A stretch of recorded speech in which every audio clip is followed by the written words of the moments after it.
Rabbi yassir wa la tu'assir wa tammim bil khair. Ya Fattah wa bika nasta'in. Subhanaka la ilma lana illa ma 'allamtana innaka antal alimul hakim. Allahumma anfa'na bima 'allamtana wa 'allimna ma yanfa'una wa zidna ilma walhamdulillahi rabbil alamin. Okay, surah Yusuf muka surat 235. Surah Yusuf adalah surah yang ke-12 dari sudut susunan. Surah yang ke-12 dari sudut susunan. Dia adalah surah yang ke-53 setelah surah Hud. Kita sebelum ni Hud 52, ni Yusuf 53. Manakala kategori surah ni adalah surah Makkiyah, surah diturunkan di Mekah. Surah yang diturunkan di Mekah. Mengandungi 111 ayat. 111 ayat. Dan juga mengandungi 1794 patah perkataan. Recording in progress. 1794 patah perkataan. Okey, ni surah Yusuf kita akan bincang. Apa relate surah Yusuf kita dengan surah Hud sebelum ni? Relate-nya, persamaannya, kesinambungannya ialah dua-dua surah ni Allah Ta'ala menghimpunkan kisah-kisah Nabi. Dalam surah Hud sebelum ni kita bincang 7 kisah Nabi. Nabi Nuh, Nabi Hud, Nabi Saleh, Nabi Shu'aib, Nabi Lut, Nabi Musa, Nabi Ibrahim. Dalam surah Hud sebelum ni. Maka dalam surah ni Allah datangkan satu lagi kisah Nabi yang paling komplit berbanding 7 Nabi sebelum ni. Sebab tu kita akan masuk ayat 3 nanti Allah kata ahsanal qasas. Sebaik-baik kisah. Maksud sebaik kisah dibandingkan kisah-kisah Nabi sebelum ni, kisah inilah yang paling seronok ataupun paling baik jalan ceritanya. Itu maksud ayat ni. Ayat 3 nanti kita akan bincang. Okey, baik.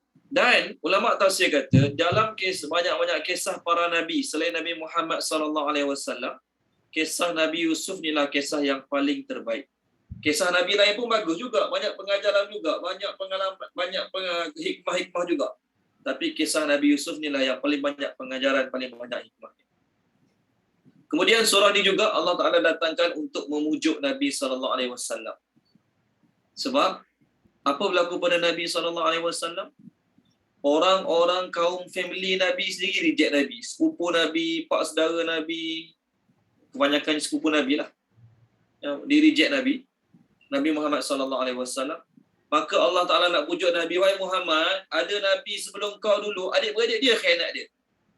Engkau ni, wahai Muhammad, engkau ni, okey, yang khianat kau sepupu, pak saudara, jauh sikit lah. Yang khianat kau, yang memusuhi kau. Dulu ada Nabi sebelum kau, adik-beradik dia sendiri yang khianat dia. Nabi Yusuf. Boleh? Jadi ini tujuan Allah, salah satu sebab Allah turunkan kisah ni pada Nabi, pada Nabi Muhammad untuk pujuk Nabi. Bahawasanya, wahai Muhammad, bukan kau seorang je yang disakiti oleh kerabat dan juga orang luar. Nabi dahulu pun ada juga yang kerabat mereka sakiti mereka. Contoh terbaik, Nabi Yusuf. Contoh paling yang dekat. Okey, baik. Kemudian, dalam kisah ini juga Allah Ta'ala nak menceritakan hikmah-hikmah berlaku di satu perkara. Allah Ta'ala nak ceritakan susah payahnya hidup seorang Nabi yang Allah Ta'ala uji dengan berbagai-bagai ujian. Ujian tu pula datang daripada family sendiri. Walau bagaimanapun dia tetap bersabar terhadap ujian yang menimpa diri. Ada beberapa riwayat mengenai sebab-sebab turun surah ini. Ada beberapa riwayat. Salah satunya yang ditulis oleh Syekh Ahmad bin Muhammad Sawi Al-Misri Al-Khulwati Al-Maliki, pengarang kitab Syarah Hasiyah Sawi, bila berkata, Yahudi datang jumpa Nabi SAW. Yahudi itu datang ke Mekah jumpa Nabi SAW. Lalu dia kata pada Nabi, cerita sikit pada kami tentang Nabi Yaqub dan anak-anak dia dan cerita Nabi Yusuf. Yahudi itu cakap pada Nabi Muhammad, tolong cerita sikit pada kami tentang Nabi Yaqub, anaknya, dan Nabi Yusuf. Maka Allah turunkan surah ini untuk Nabi Muhammad untuk menjawab persoalan yang ditanya oleh Yahudi tadi. Ini satu. Yang kedua, kat Mekah dulu ada seorang lelaki yang namanya Al-Haris. Al-Haris bin apa saya tak ingat dah. Dia sepupu Nabi. Al-Haris ni dia sepupu Nabi. Dia ni sanggup pergi keluar Mekah untuk mempelajari, mendengar cerita-cerita pahlawan-pahlawan Rom dan Parsi.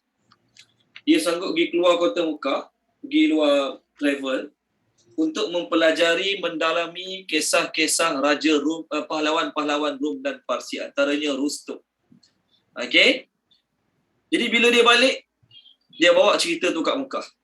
Bila Nabi sampaikan ayat Quran, maka dia bawa cerita dia pula. Jadi dia tak cakap pada orang ramai, cerita yang dia bawa lagi bagus pada ayat Quran Nabi bawa.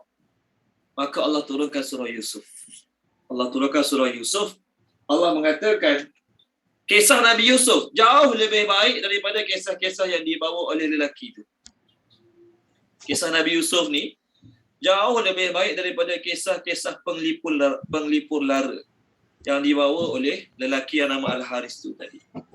Dia inilah yang Allah Ta'ala sebut dalam surah Luqman. Kalau baca boleh, Puan Nur Zakiyah, dalam surah Luqman. Tengok surah Luqman. Ayat berapa ya? Kejap, saya cari muka surat. Dia sanggup keluar duit, keluar belanja, pergi belajar page 411. 411. Apa dia terjemah Idle Talk. Muka surat 411 ayat 6. Ya, Ustaz. Nak cari muka surat. 411 ayat 6 ya? Ya. A'udzubillahi minasyaitonirrajim. Bismillahirrahmanirrahim. Di antara golongan manusia, ada yang menggunakan percakapan kosong untuk menyesatkan manusia lain daripada jalan Allah tanpa ilmu dan menjadikannya olok-olokan. Mereka itu akan mendapat azab yang hina. Okey, inilah Al-Haris tadi. Di antara manusia ada yang mengeluarkan belanja untuk cakap sia-sia. Cerita Rom, cerita pahlawan-pahlawan Rom, pahlawan-pahlawan Parsi itu bukan betul pun. Bukan sabit mana pun sandaran dia. Tapi dia ceritakan juga untuk buat orang terkesan dengan cerita dia berbanding dengan cerita Al-Quran. Dalam surah Yusuf ni, banyak faedah-faedah yang mulia yang kita akan dapat. Hikmah-hikmah tersembunyi yang Allah Ta'ala nak sajikan pada kita. Banyak benda-benda yang kita akan dapati nanti blessing in disguise, apa dia kata. Hikmah di sebalik satu perkara. Nampak tak baik tapi sebenarnya banyak kebaikan-kebaikan. Dan juga dalam kisah Nabi Yusuf ni, banyak benda-benda yang sampai sekarang masih keluar lagi. Ulama-ulama kontemporari masih keluarkan lagi hikmah-hikmahnya, perkara-perkara tersembunyi yang tidak ada batas. Sampai bila-bila pun makin lama kita kaji, makin lama kita selidik, kita akan senantiasa menemui perkara-perkara menarik, permata-permata berharga daripada kisah Nabi Yusuf. Mula-mula dia dikhianati oleh adik-beradik dia. Terpaksa berpisah dengan ayah dia. Duduk dalam perigi, orang tu ambil, buat anak angkat. Lalu isteri orang tu minat kat dia. Jadilah apa yang terjadi. Lalu orang tu nak jaga nama dia, takkan dia nak salahkan isteri dia. Nabi Yusuf kena masuk penjara. Dalam penjara jumpa orang pula menghadapi masalah takwil mimpi orang tu. Kalau orang tu dah keluar penjara, dia pesan, tolong ingatkan tentang saya ni yang dipenjarakan tanpa apa sebab. Orang tu lupa dia. Last sekali jadi orang yang dekat dengan raja. Jadi orang yang dekat dengan raja. Di kisah-kisah ni ada banyak permata-permata yang kita akan temui yang masih lagi digali sampai ke hari kiamat nanti. Salah seorang ulama yang bernama Khalid bin Ma'dan. Seorang ulama namanya Khalid bin Ma'dan, dia berkata, surah Yusuf dan surah Maryam.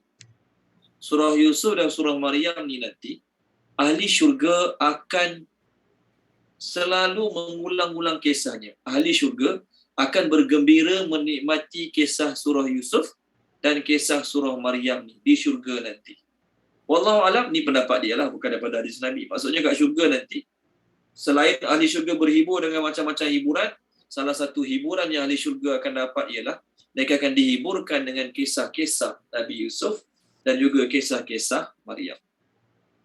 Atta', seorang tabi'in nama dia Atta' radhiyallahu anhu, Atta' rahimahullah, dia berkata, tidaklah mendengar surah Yusuf ni oleh orang yang sedih, melainkan dia akan lega dan tenang selepas mendengarnya. Kita rasa kita sedih, kita ditimpa ujian yang teruk. Nabi Yusuf lagi teruk ujian dia. Nabi Yusuf lagi teruk ujian dia. Tapi bagaimana perakhiran hidup dia? InsyaAllah. Perakhiran hidup dia jadi orang yang mudah, jadi orang yang senang, jadi orang yang beri manfaat bukan saja pada diri dia. Manfaat tu pada juga adik-beradik dia yang khianat dia. Boleh? Okey, baik. Surah Yusuf dinamakan sebagai sebaik-baik surah. Bukanlah bermakna kisah Nabi Yusuf paling baik di kalangan para nabi yang lain. Maksud dalam Quran, ini adalah sebaik-baik kisah. Maksud sebaik-baik kisah ialah dalam kisah para nabi lain, kisah para nabi-nabi yang lain, Allah Ta'ala datangkan kat surah tu sikit, kat surah ni sikit, dalam ayat ni sikit. Kita kena combine banyak surah untuk komplitkan kisah Nabi Musa. Kena combine banyak surah untuk komplitkan kisah Bani Israel. Kena combine banyak surah untuk komplitkan kisah Nabi Ibrahim dalam Quran kan. Tapi surah Yusuf sebaik-baik kisah kerana apa? Satu surah yang menceritakan seorang Nabi daripada awal sampai akhir adalah surah Yusuf.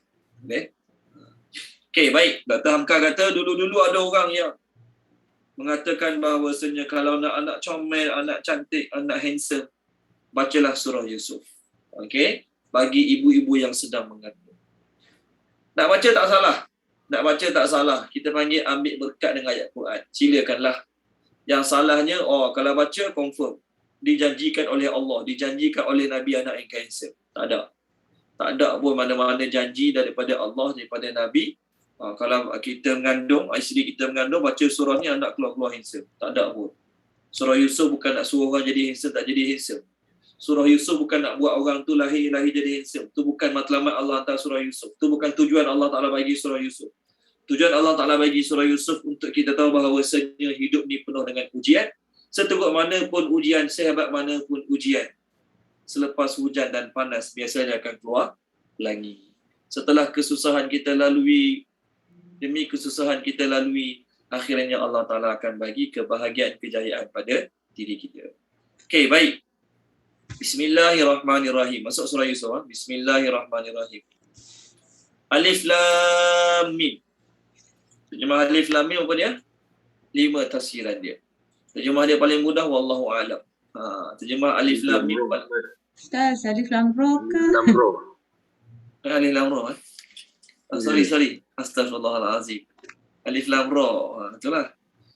Hebat sangat. Nak cerita pasal Nabi Yusuf, ayat pertama dah salah dah. Okey. Terima kasih. Tuan Haji Izali Sulaiman dan siapa lagi tadi? Terima kasih. Alif Lam Ra, Alif Lam Mim pada. Astaghfirullahalazim. Okey, baik.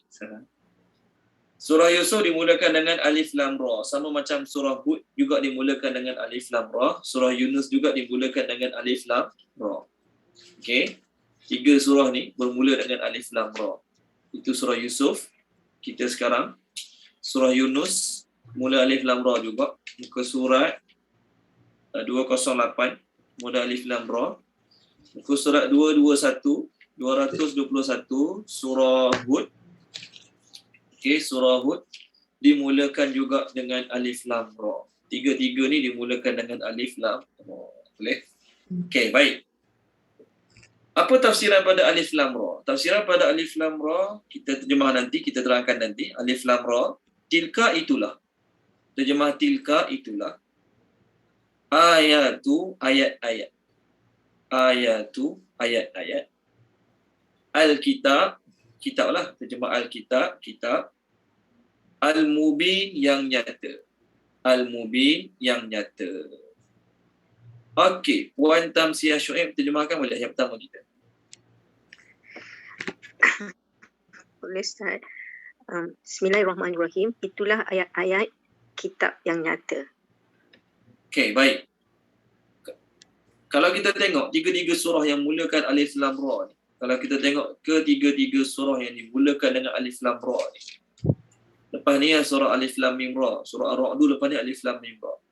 Ketiga-tiga surah yang Allah Ta'ala mulakan dengan Alif Lam Ra ni, Allah Ta'ala nak tunjuk pada surah yang tiga-tiga surah ni, Yunus, Hud dan Yusuf ni, Allah Ta'ala nak cerita tentang kehebatan ayat-ayat Allah dalam surah ni. Pertama tengok muka surat 208. Boleh tak? Muka surat 208. Page 208 surah Yunus. Allah berfirman, Alif Lam Ra, tilka ayatul kitabil hakim. Ayat-ayat Allah dalam kitab ni penuh dengan hikmah. Itu yang pertama. Allah nak beritahu setiap ayat, setiap huruf, setiap perkataan, setiap susunan yang Allah Ta'ala datangkan, semuanya penuh dengan hikmah. Cumanya, kita dapat gali ataupun kita tak dapat gali hikmah-hikmah tersebut. Boleh? Yang pertama. 221. Tengok page 221. Kita dah lalulah surah Hud. Alif Lam Ra juga. Allah nak cerita, dalam Al-Quran ni, Quran ni adalah satu kitab yang disusun rapi ayat-ayatnya. Kita dah bincang tentang hebatnya Allah susun ayat Quran dengan rapi. Sudut grammarnya, balaghahnya, sastranya, inilah ayat paling tinggi sekali. Kemudian ayat Quran ini juga menjelaskan semua ayat-ayat dengan terperinci. Dan Quran ini diturunkan daripada Al-Hakim, iaitu nama Allah yang maha bijaksana, Khabir yang maha mengetahui. Yang kedua, Allah nak beritahu kitab Al-Quran ni tadi penuh dengan hikmah. Yang kedua, susunan dia semua cantik. Makna-maknanya semua sampai. Yang kedua. Yang ketiga, surah kita hari ini. Surah Yusuf. Allah nak beritahu bahawasanya kitab Al-Quran ini ialah kitab yang jelas nyata. Kitab yang jelas nyata. Ayatnya sangat jelas, ayatnya sangat nyata. Dan surah Yusuf ini adalah surah yang sangat jelas, sangat nyata setiap ayatnya bagi orang yang membacanya. Boleh?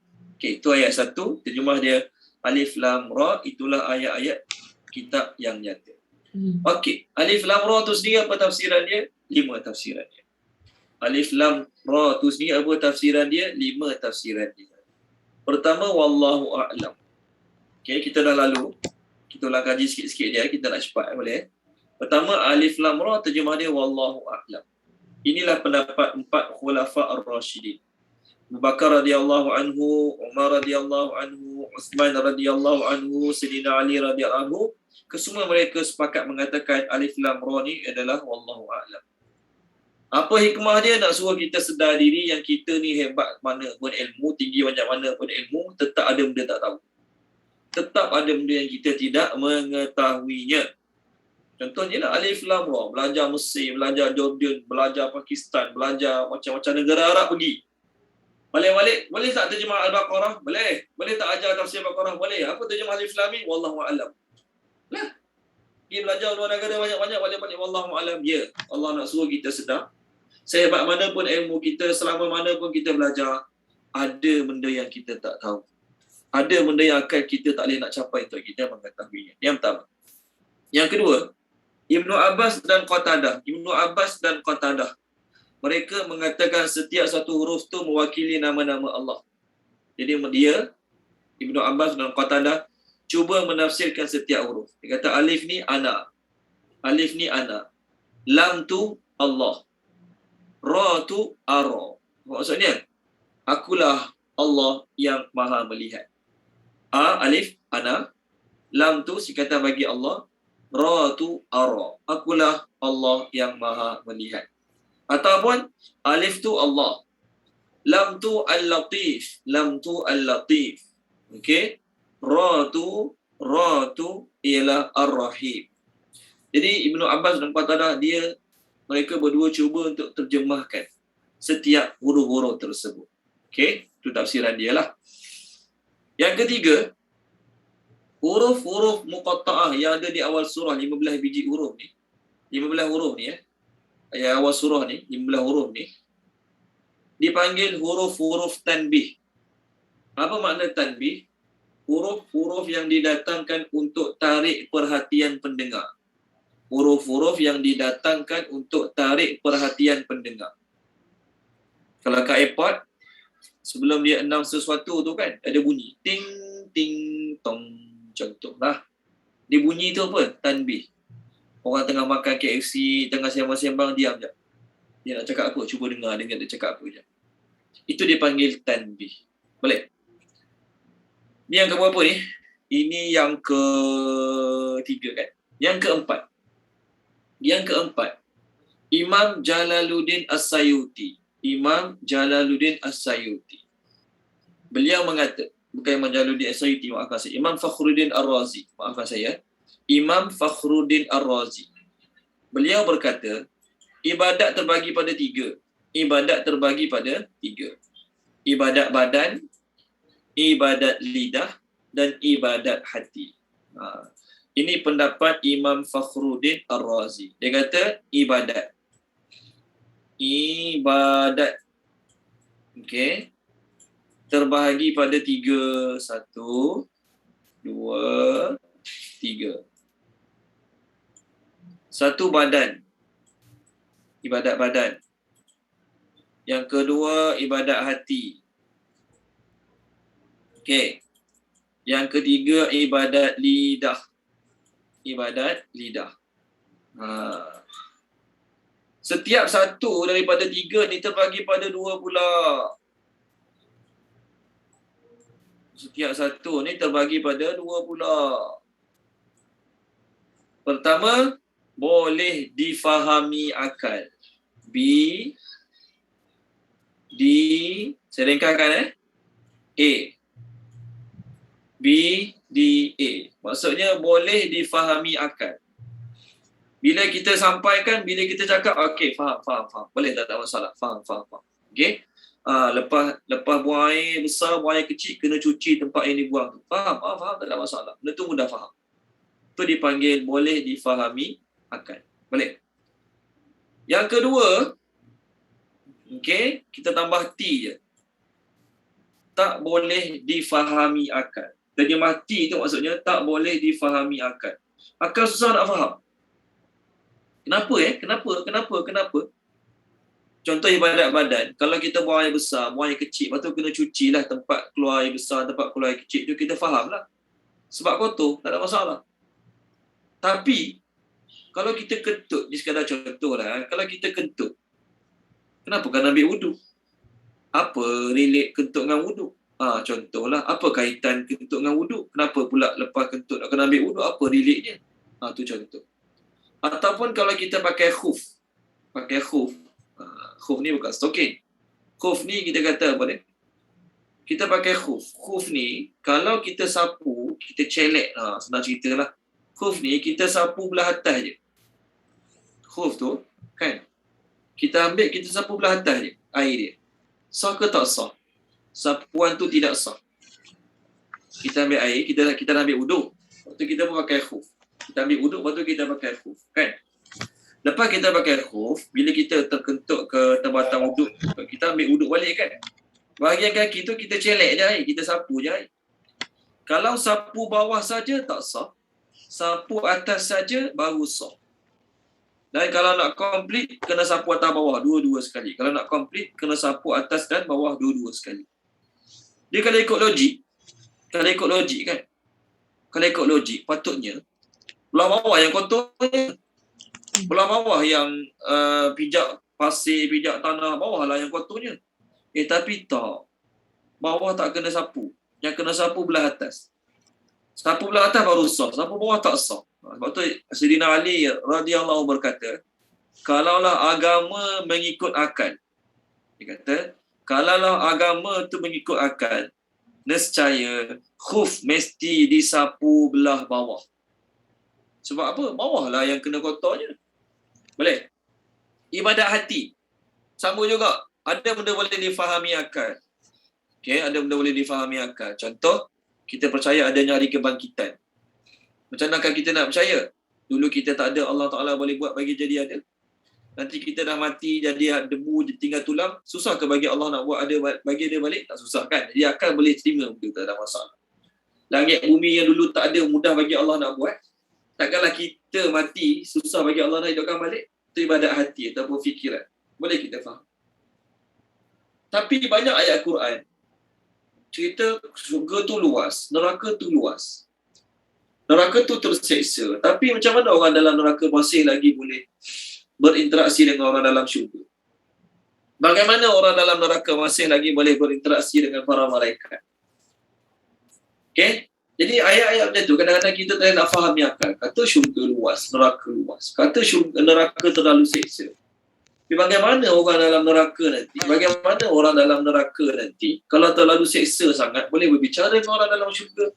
Siap boleh minta air lagi dengan orang dalam syurga. Kita dah lalu dalam surah Al-A'raf. Jadi benda tu, setengahnya kita faham, setengahnya kita tak faham di akal. Faham ke tak faham, apa Quran cakap, kita percaya, tetap dapat pahala ibadat. Yang ketiga, ibadat lidah pun sama juga. Ibadat lidah ada ibadat yang kita faham. Subhanallah, faham. Allahu Akbar, faham. Astaghfirullahalazim, faham. Allahumma salli ala Muhammad wa ala ali Muhammad, faham. Tak jadi masalah. Faham, semua benda tu faham. Ibadat lidah kan. Banyak ikut yang kita faham. Alhamdulillah Rabbil Alamin, kita faham. Tapi ada juga ibadat lidah yang kita tak faham. Contohnya apa dia? Inilah. Alif lam ra, alif lam mim ra. Faham tak faham? Wallahu alam. Tak faham. Baca dapat pahala tak? Tetap dapat pahala juga. Alif, kaf, ha, ya, ain, sa. Apa makna dia? Tak tahu makna dia.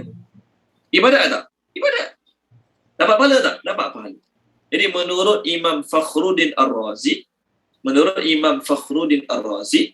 huruf-huruf muqatta'ah yang ada di awal surah ini adalah ibadat lidah yang tak boleh difahami.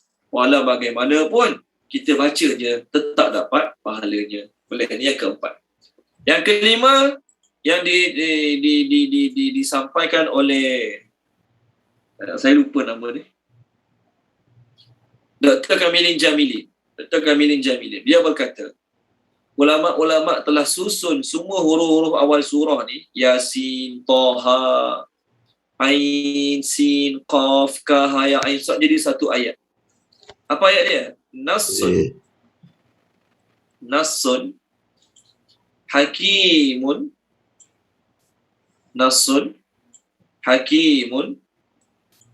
Qati'un, Nita, Qati'un, Lahu, Sirrun.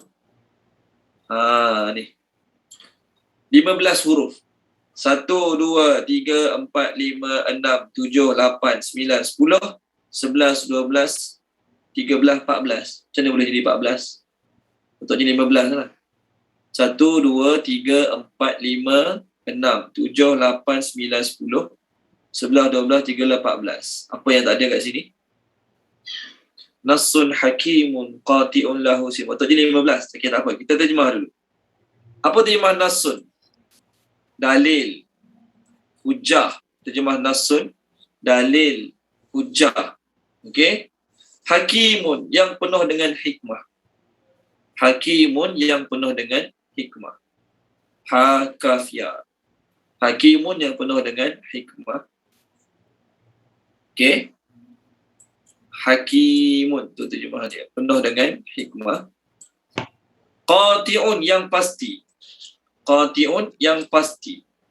Lawan pada qati'un ni adalah zonnun, assumption, guess. Betul ke? Boleh jadi betul ke, jadi tak betul. Tu assumption. Lawan zon. Qati'un ni benda yang pasti. Kebenarannya memang pasti. Lahu sirrun, baginya, bagi huruf-huruf awal surah ni, baginya sirrun, ada rahsia. Huruf-huruf awal surah ni ada rahsia. Boleh? Okey, baik. Itu 5 penerangan mengenai huruf-huruf awal surah dan kita pernah lalu sebelum ni. Akan datang jumpa lagi huruf-huruf awal surah, inilah juga penerangannya. Nanti saya akan share YouTube. Ada sahabat kita kelas hari Khamis, 5 penerangan ni dia telah buat dalam bentuk YouTube dan dia telah sharekan pada sahabat-sahabat. Nanti saya sharekan insya-Allah dalam grup kelas malam, saya akan sharekan insya-Allah. Kalau saya lupa, ingatkan saya. Dari sudut ilmu tajwid pula, huruf-huruf awal surah ni terbagi pada 2 hukum. Pertama dipanggil mad lazim harfi mukhaffaf min khafafa. Mad lazim harfi mukhaffaf. Yang kedua sama juga mad lazim harfi musaqqal. Okey, ni 2 hukum tajwid yang terlibat dalam huruf awal surah ni. Yang atas ni panjangnya 2 harakat, yang bawah ni panjangnya 6 harakat. Ada satu lagi huruf alif. Alif ni tak ada harakat, 1 harakat lah. Tak ada orang baca alif lam mim, salah. Alif tu pendek. Alif lam mim. Yang 6 harakat ni nak kenal dia, dalam tajwid nak kenal dia mesti ada tanda ni atas dia. Tanda mat ni. Ada tanda macam ular mat ni. Tanda mat tu mesti ada. Bila ada tanda ni maksudnya 6 harakat lah. Okey. Huruf-huruf dia, huruf-huruf muqatta'ah ni, pertama alif, 1 harakat. Yang kedua ada 5 huruf. Panjangnya 2 harakat. 5 tu gabungkan jadi perkataan ni. Hayyun tahur. Hayyun tahur. Hayyun tahur. 5 huruf. 1, 2, 3, 4, 5. Boleh? 5 huruf. Yang keempat, 8 huruf. Yang keempat pula dah. Yang ketiga, ini satu alif ni 1 harakat. Yang ni 2 harakat. Ini 1 harakat. Satu lagi 6 harakat. Digabungkan jadi perkataan naqasa asalukum. Naqasa asalukum. Nun, qaf, sad, ain, sin, lam, kaf, mim. Naqasa terjemah dia telah kurang. Asalukum madu kamu. Asalukum madu kamu. Di huruf-huruf ni semua 6 harakat. Nun, qaf, sad, ain, sin, lam, kaf, mim. Jumpa huruf ni mesti 6 harakat. 1, 2, 3, 4, 5, 6, 7, 8. 8 campur 5, 13 campur 1, 14. Betul lah 14 huruf, bukan 15. Maafkan saya. Bukan 15 huruf tapi 14 huruf. Boleh? Okey, baik. Ini penerangan mengenai huruf-huruf di awal surah. Nama huruf-huruf ni dalam ilmu tajwid dipanggil huruf muqatta'ah. Dipanggil huruf muqatta'ah. Mim, qaf, ta, ain, ta. Muqatta'ah. Apa makna muqatta'ah? Huruf yang dipotong-potong.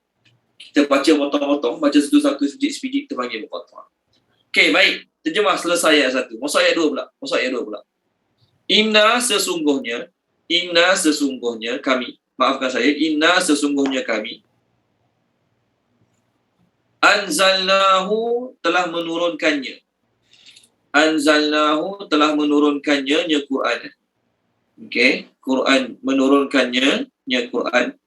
Quranan sesuatu yang boleh dibaca. Terjemah Quranan sesuatu yang boleh dibaca.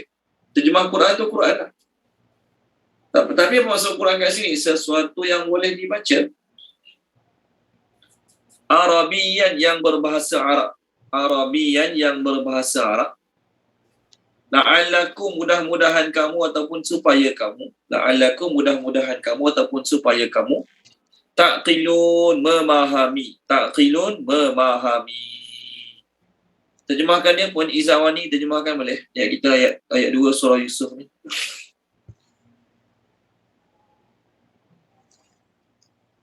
Bismillahirrahmanirrahim. Ada Ustaz? Bismillahirrahmanirrahim. Sesungguhnya kami telah menurunkannya Quran, sesuatu yang boleh dibaca yang berbahasa Arab. Mudah-mudahan kamu memahami. Okey, terima kasih Puan Izawani. Allah Ta'ala kata, kamilah yang telah menurunkannya. Nabi Muhammad ni, dia pernahlah dengan nama Nabi Yusuf. Dia pernahlah dengan nama Nabi Ishaq. Dia pernahlah dengan nama Nabi Yaqub. Tetapi, bukan dia reka sendiri kisah-kisah Nabi Yusuf ni. Bukan dia reka sendiri kisah Nabi Hud sebelum ni. Bukan dia reka sendiri kisah Nabi Yunus sebelum ni. Bukan. Allah Ta'ala kata, kamilah yang telah turunkan padanya Quran ini, dan Quran itu adalah sesuatu yang boleh dibaca. Kerana apa? Boleh dibaca. Arabiyan. Dia berbahasa Arab. Kamu semua orang Arab, lahir-lahir cakap Arab. Takkan kamu tak boleh baca Quran ni? Kamu boleh baca. Sebab tu ayat pertama tadi, mubin, jelas, nyata. Very clear. Terjemah mubin tu. Quran ni sangat-sangat jelas, nyata. Sebab apa? Sebab kami turunkannya Quran ini dalam bahasa Arab. Kamu orang Arab, lahir-lahir cakap Arab. Mak ayah Arab, tok nenek Arab. Kamu tak boleh bagi alasan tak faham. Tak tahu. Tak reti. Tak. Kamu memang orang Arab. Sangat jelas ayat-ayatnya. Sangat sampai apa yang Allah nak sampaikan. Kalau kamu cuba nak memahaminya, akan sampai ayat-ayat pada kamu. Allah Ta'ala kata apa lagi? Mudah-mudahan kamu memahami. Mudah-mudahan kamu memahami. Jadi Quran ni nikmat bagi orang Mekah, orang Madinah sebab apa? Diturunkan dalam bahasa Arab. Kita orang luar nak faham kena belajar bahasa Arab dulu. Kena masuk kelas Arab dulu. Orang Arab, kelebihan untuk mereka, Quran dah bahasa Arab, Nabi bangsa Arab, itulah nikmat besar untuk mereka. Tapi mereka orang yang sangat rugi sebab mereka tak mahu memahami dan mendalami Al-Quran. Boleh? Maknanya semua lafaz-lafaz dalam Al-Quran adalah lafaz Arab. Tetapi nanti kita akan jumpa beberapa lafaz kata bahasa Arab, tapi lafaz ni digunakan juga oleh bangsa-bangsa dan bahasa-bahasa lain. Jawapannya, kadang-kadang lafaz tu memang lafaz bangsa lain, bahasa lain. Tapi bila sampai kat negeri Arab, kat negara Arab, okey, orang Arab menggunakan lafaz yang sama. Orang Arab menggunakan lafaz yang sama, maka kita kata apa dia? Perkataan tu bahasa Arab boleh, bahasa lain pun boleh. Contoh arnab bahasa Melayu. Arnab bahasa Arab, bahasa Melayu pun arnab juga. Okey? Jadi kalau kita kata arnab bahasa Melayu, betul ke salah? Betul. Arnab bahasa Arab, betul ke salah? Betul. Banyak lafaz-lafaz dalam Quran yang berasal bukan bangsa Arab, bukan bahasa Arab. Tetapi bila dia berlafaz tu, bahasa tu, perkataan tu sampai ke negara Arab, disebut oleh orang-orang Arab, maka dia panggil bahasa Arab juga. Jadi bahasa Arab juga. Boleh? Okey, baik, saya teruskan ayat 3. Nahnu, kami. Okey. Naqussu, menceritakan. Nahnu, kami ni Allah lah. Naqussu, menceritakan. Alaika, kepadamu. Ahsana, sebaik-baik. Al-Qasasi, kisah-kisah. Al-Qasasi, kisah-kisah. Bi, dengan apa yang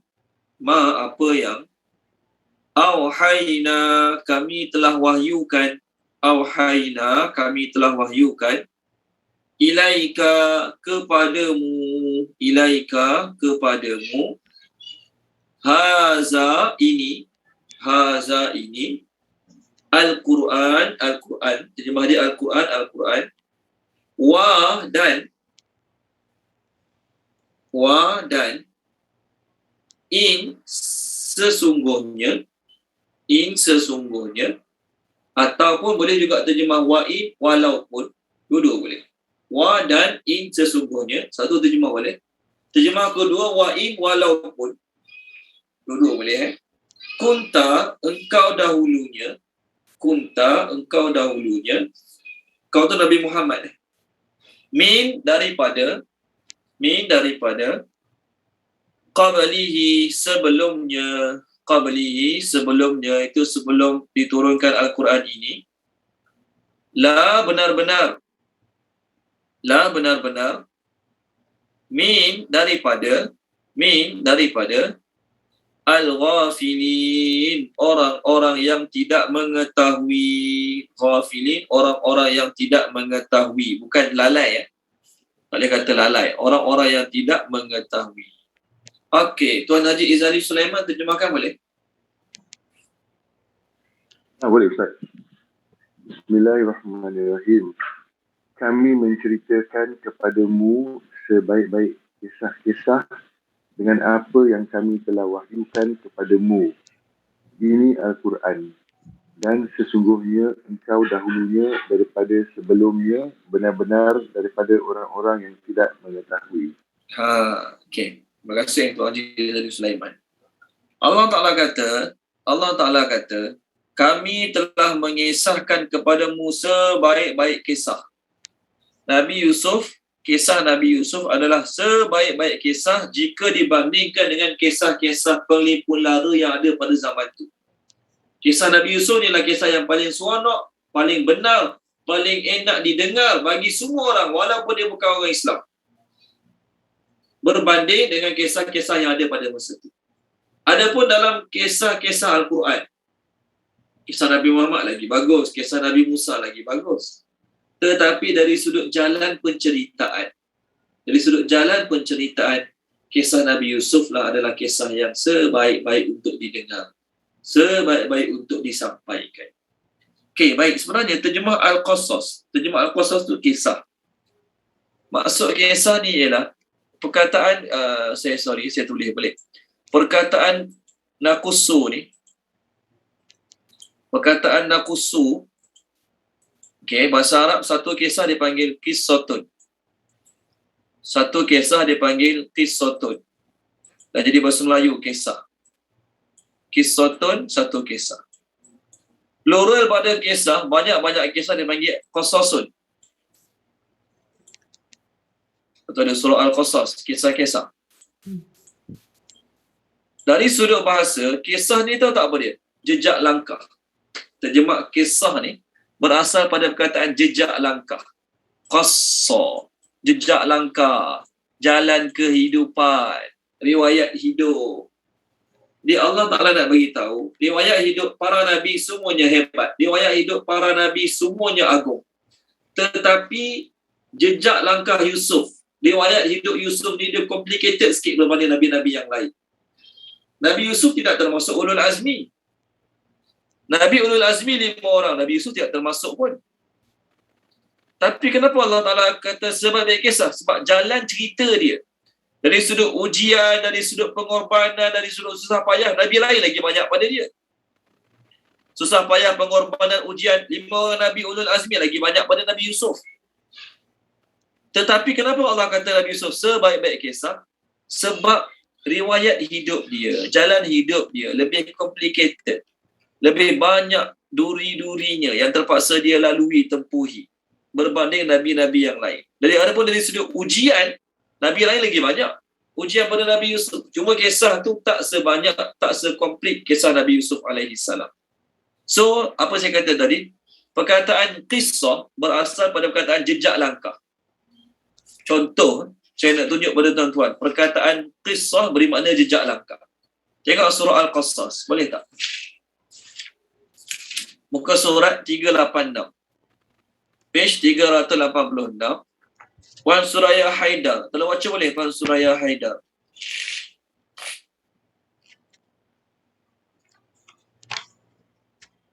Ada?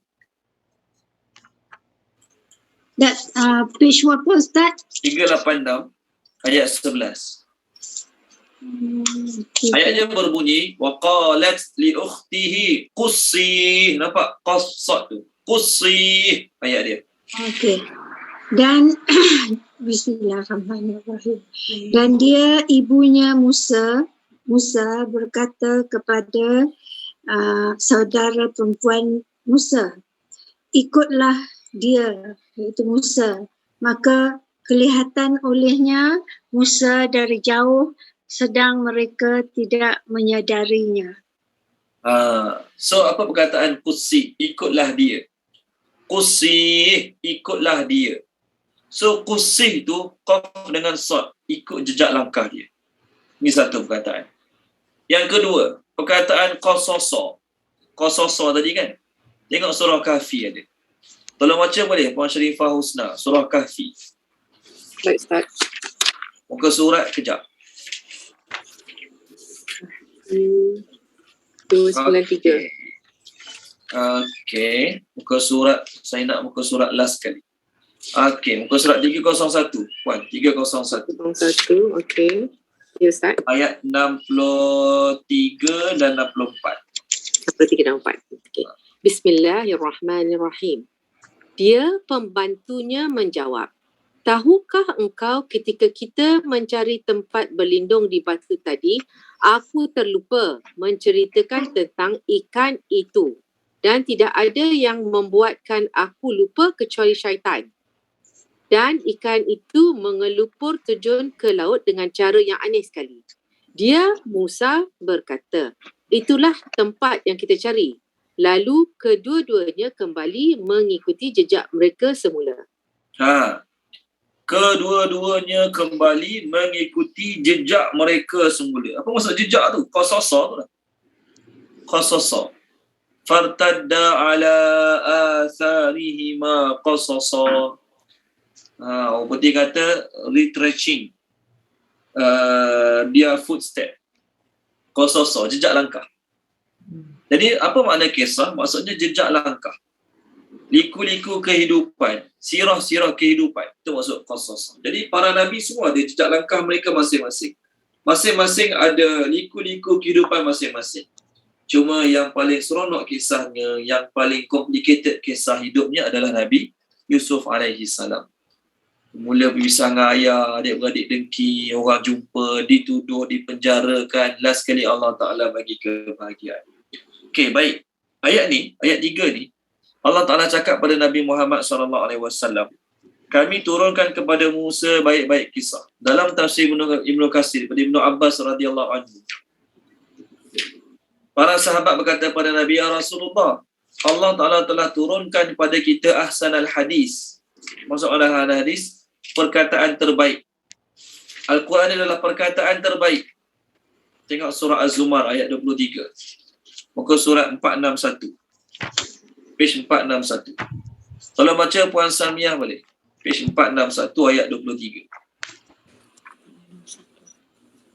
Ayat 23 Ustaz. Ayat 23, yes. Allah sebut Allahu nazzala ahsanal hadis. Allah telah menurunkan perkataan yang paling baik, iaitu Al-Quran yang serupa ayat-ayatnya lagi berulang-ulang. Gementar kerananya kulit orang yang takut kepada Tuhannya. Kemudian menjadi tenang kulit dan hati mereka ketika mengingati Allah. Itulah petunjuk Allah. Dengan kitab itu, dia memberi petunjuk kepada siapa yang dia kehendaki. Dan barang siapa dibiarkan sesat oleh Allah, maka tidak seorang pun yang dapat memberi petunjuk. Okay, terima kasih Puan. So, Ibnu Abbas kata, bila Allah Ta'ala telah turunkan Al-Quran sebagai ahsanal hadis, ayat dia berbunyi, Allahu nazzala ahsanal hadis, sebaik-baik perkataan, sebaik-baik cerita, sebaik-baik statement, sebaik-baik ayat. Maka sahabat kata, ya Rasulullah, boleh tak tolong ceritakan pada kami sebaik-baik kisah? Allah dah turunkan ahsanal hadis pada kita. Boleh tak tolong ceritakan pada kami sebaik-baik kisah? Allah turunkan ayat ni pada Nabi Muhammad SAW. Allah kata, kamilah yang akan menurunkan padamu sebaik-baik kisah dengan apa yang kami telah wahyukan pada kamu, iaitu Al-Quran ini. Dan sesungguhnya engkau sebelumnya di kalangan orang-orang yang tidak mengetahui.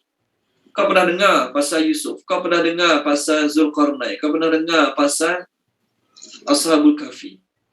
Tetapi sebelum ni engkau tidak mengetahuinya secara komplit. Sekarang dengan sebab Quran inilah kau boleh menyampaikan sebaik-baik kisah, bukan saja Yusuf. Kisah Zulkarnain, kisah Ashabul Kahfi, kisah Nabi Ibrahim. Semuanya kau boleh sampaikan dengan cara yang paling baik. Sedangkan engkau sebelum ni di kalangan orang-orang yang tak tahu. Itu maksud orang filim, bukan lalai. Nabi tak pernah lalai. Sebelum Nabi jadi Nabi lagi, Nabi mencari ketuhanan. Nabi beribadat seorang-seorang pada Allah Ta'ala, mencari ketuhanan, bukan lalai. Boleh? Okey, baik. Ayat 4 pula. Ayat 4, ayat 5, ayat 6 ni muqaddimah. Kita kata muqaddimah tentang Nabi Yusuf. Is ketika, ni nak terang kan, iaitu is ketika qala telah berkata Yusuf, Nabi Yusuf, li kepada abihi ayahnya Nabi Yaqub, ya abati wahai ayahku, ini sesungguhnya aku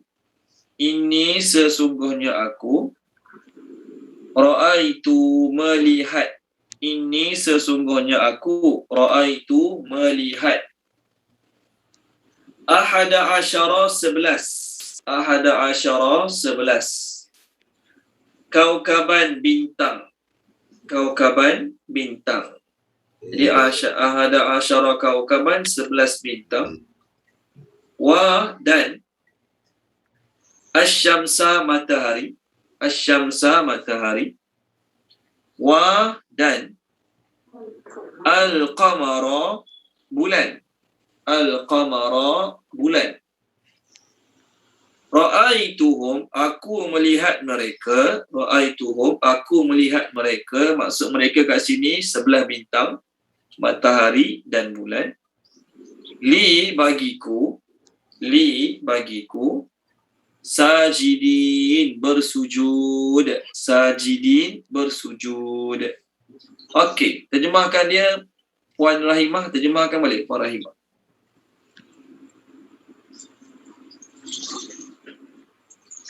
Bismillahirrahmanirrahim. Dengar Ustaz? Bismillahirrahmanirrahim. Dengar. Dengar. Kita dengar. Dengar. Ketika telah berkata Nabi Yusuf kepada ayahnya, "Wahai ayahku, sesungguhnya melihat 11 bintang dan matahari dan bulan.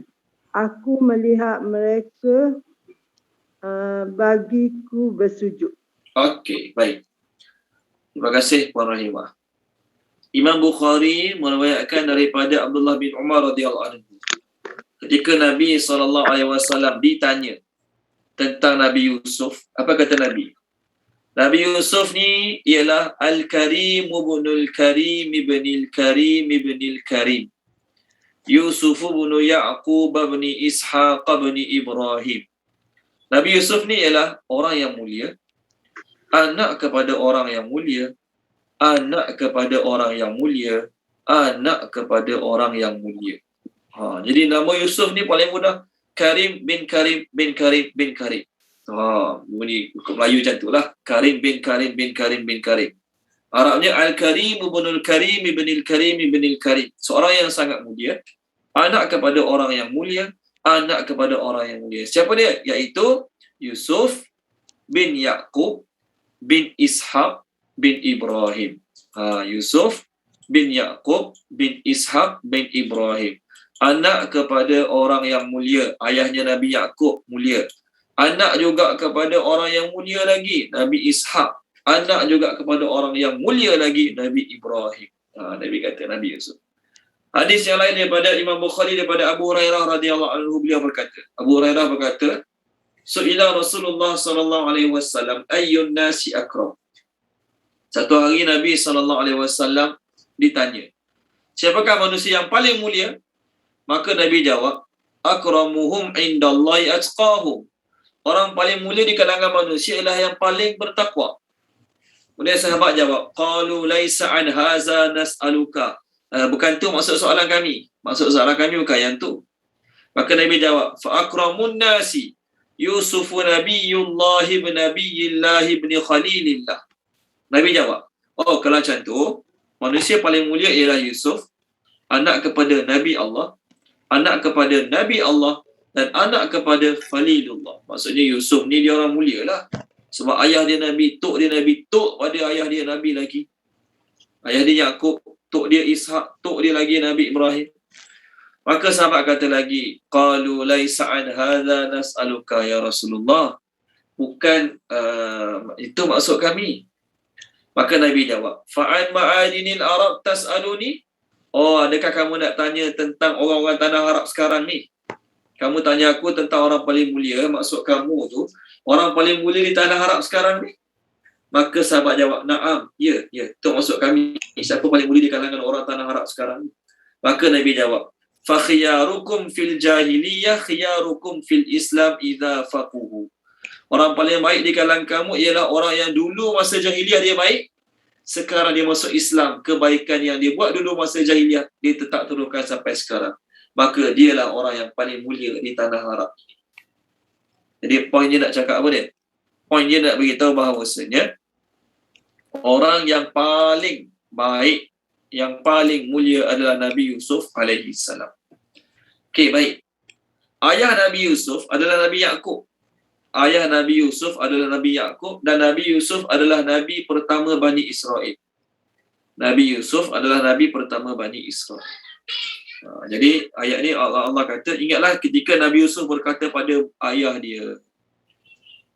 Nu'man Ali Khan ketika terangkan surah ni, dia kata kisah Nabi Musa, Allah Ta'ala nak cerita tentang interaksi seorang ibu dengan anak. Tidak diceritakan tentang anak dengan ayah dalam kisah Nabi Musa. Allah Ta'ala nak cerita hubungan rapat ibu dan anak. Tidak diceritakan tentang ayah dalam kisah Nabi Musa. Manakala dalam surah Yusuf, Allah nak cerita betapa hubungan rapat antara ayah dengan anak. Interaksi seorang ayah dengan seorang anak. Dan tidak diceritakan tentang ibu dalam surah Yusuf. Sebab Nabi Musa lahir-lahir ayah dia dah meninggal. Samalah juga Nabi Yusuf, dia lahir-lahir mak dia meninggal. Sebab tu tak banyak kisah. Bukan tak banyak, tak ada kisah perbualan Yusuf dengan mak dia. Tak ada kisah perbualan Musa dengan ayah dia. Ayat ni juga nak beritahu bahawasanya pasangan yang kematian suami atau kematian isteri tak boleh bagi alasan saya tak boleh didik anak saya didik baik. Saya tak mampu nak didik anak saya didik baik sebab saya tak ada suami saya dah meninggal. Ataupun seorang ayah dia kata saya tak mampu nak didik ayah anak saya didik baik sebab isteri saya dah meninggal. Allah Ta'ala boleh bagi contoh. Tu tengok Yusuf. Mak dia tak ada. Ayah dia masih boleh tarbiyah anak dia jadi baik. Nabi Musa. Ayah dia tak ada. Tapi mak dia masih lagi boleh tarbiyah dia jadi anak yang baik. Jadi jangan kita kata, oh anak dia menjadi sebab mak ayah dia ada. Anak dia kurang menjadi sebab dia ada mak je tak ada ayah. Ataupun dia ada ayah je tak ada mak. Tak ada. Itu tak boleh jadi alas. Okay? Okay, baik. Nabi Yaqub. Nak kenal Yusuf, kita tengok Nabi Yaqub. Nabi Yaqub ni ada dua orang isteri. Nabi Yaqub ada dua orang isteri. Lia dan juga Rahil. Lia dan Rahil. Adik-beradik. Lia ni kakak, Rahil ni adik. Rahil ni eja kod Arab. Rakhayalam. Eja kod Arab. Rahil ni Rakhayalam. Tu eja kod Arab. Rahil. Boleh? Tapi orang putih panggil Rachel. Tak tahulah saya sebut betul ke salah. Dua beradik. Lia, kakak. Lia, kakak. Adik ni nama Rahil. Rakhayalam. Rahil. Adik-adik perempuan lah ni lah. Dua-dua perempuan. Orang putih panggil Rachel. R-A-C-H-E-L.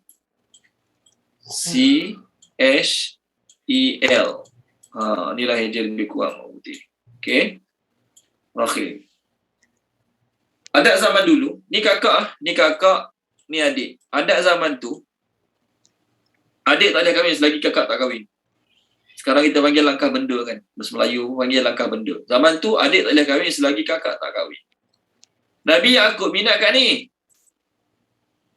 Dua-dua ni adalah anak kepada Laban.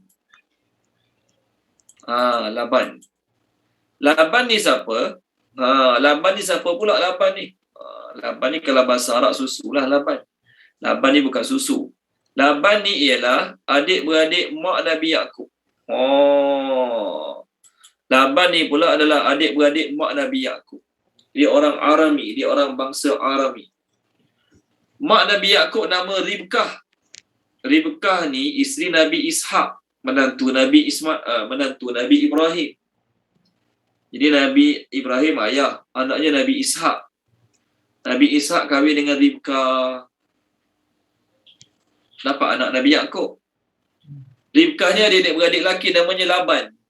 Laban ni ada dua orang anak perempuan, Rahil dan Lia tadi.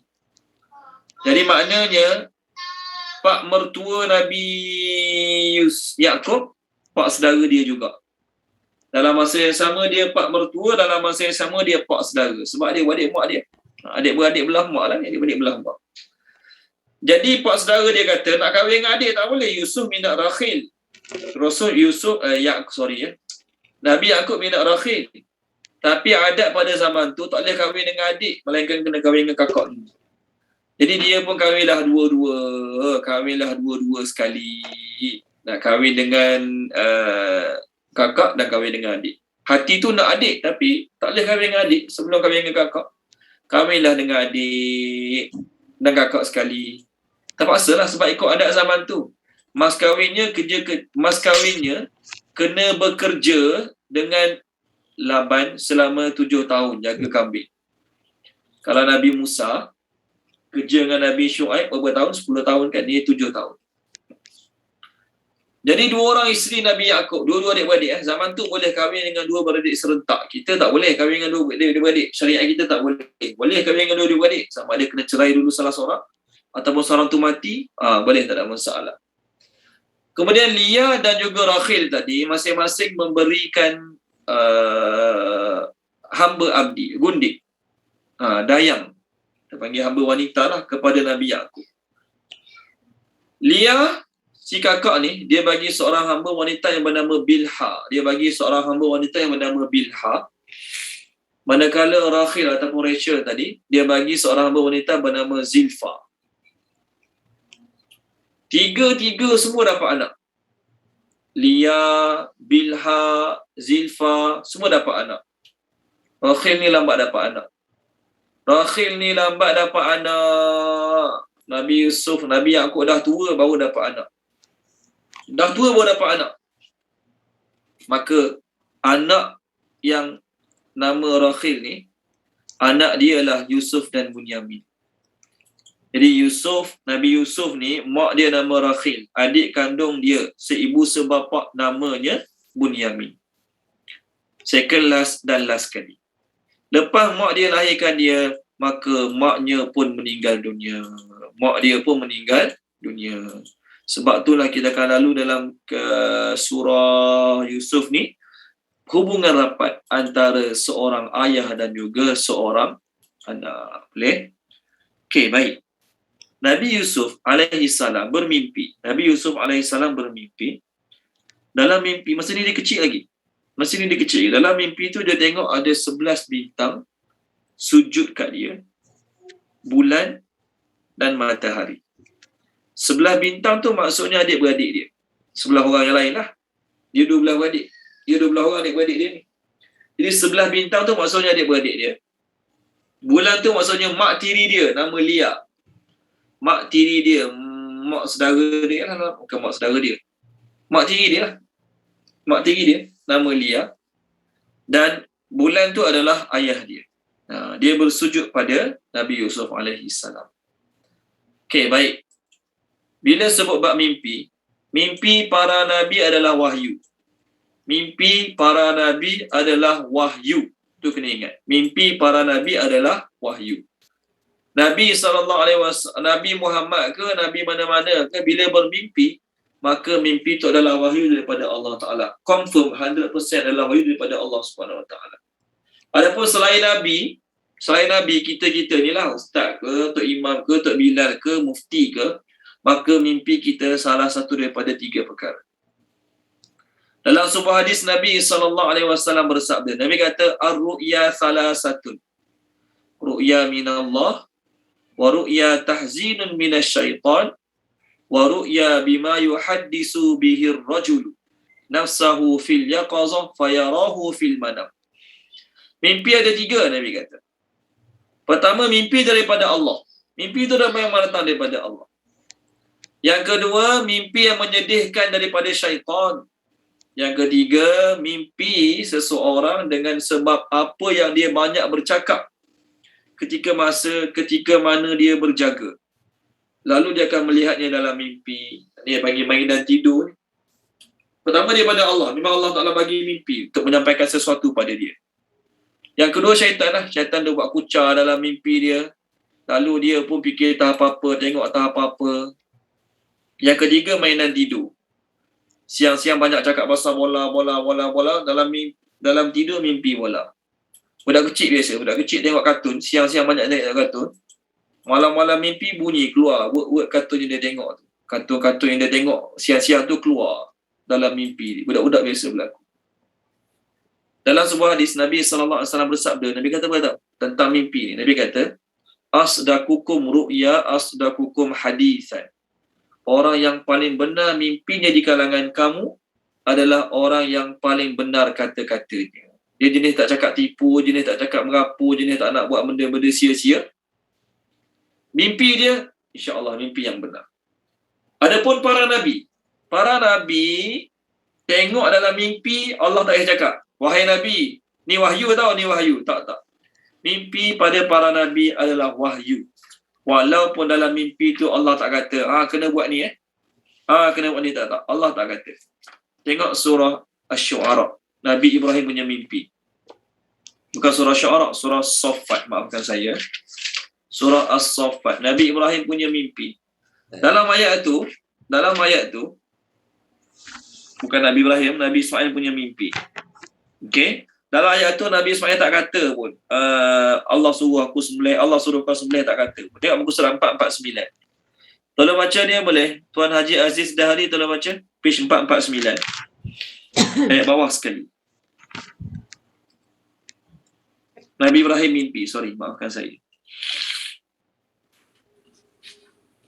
Bawah sekali. 102. Ya, betul. Maka ketika anak itu sampai pada umur sanggup berusaha bersamanya, Ibrahim berkata, "Wahai anakku, sesungguhnya aku bermimpi bahawa aku menyembelihmu. Maka fikirkanlah bagaimana pendapatmu." Dia, yakni Ismail menjawab, "Wahai ayahku, lakukanlah apa yang diperintahkan Allah kepadamu. InsyaAllah engkau akan mendapatiku termasuk orang yang sabar." Terima kasih Tuan Haji Aziz.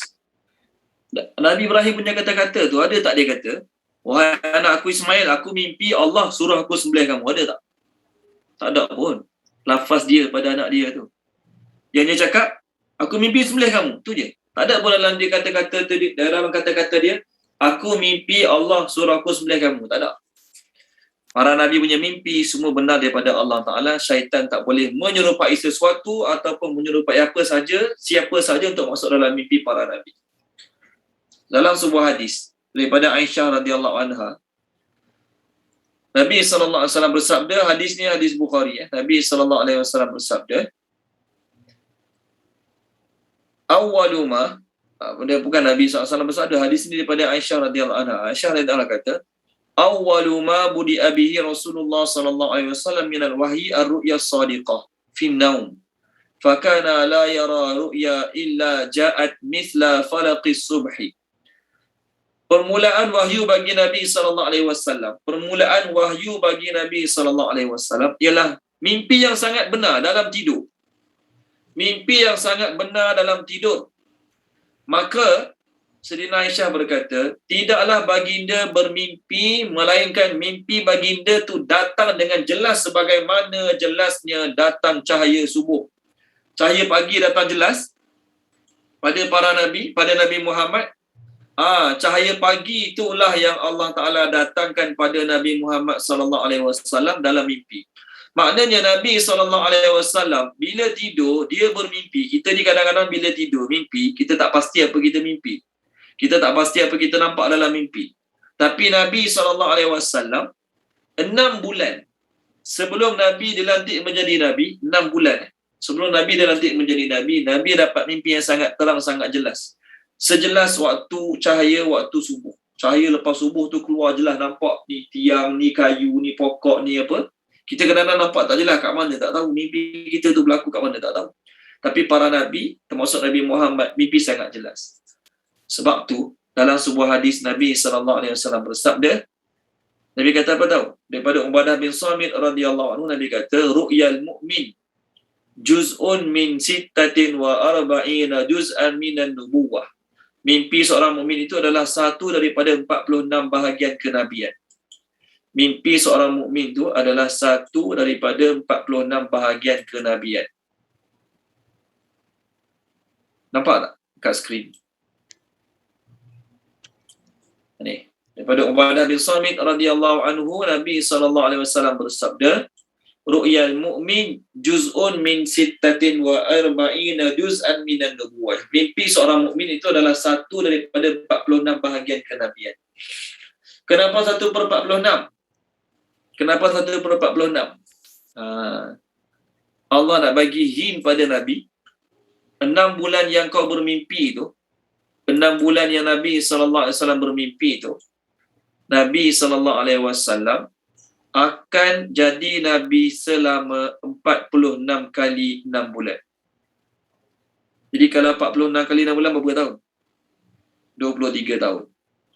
Nabi SAW jadi Nabi 23 tahun kan? Nabi SAW jadi Nabi 23 tahun. Betul kan? 23 tahun tu ada berapa kali 6 bulan? 23 tahun tu ada 46 kali 6 bulan. Yalah. Setahun ada 2 kali 6 bulan. Jadi 23 tahun ada 46 kali 6 bulan. Jadi 6 bulan Nabi bermimpi sebelum Nabi jadi Nabi itu adalah 1/46 daripada mimpi kenabian. Allah Ta'ala jadikan mimpi para Nabi ni ujian bagi orang-orang kafir. Apa makna Allah Ta'ala jadikan mimpi para Nabi ujian bagi orang kafir? Allah Ta'ala bagi Nabi mimpi. Nabi pun cerita mimpi dia kat orang-orang depan Nabi, kat Mekah lah ni.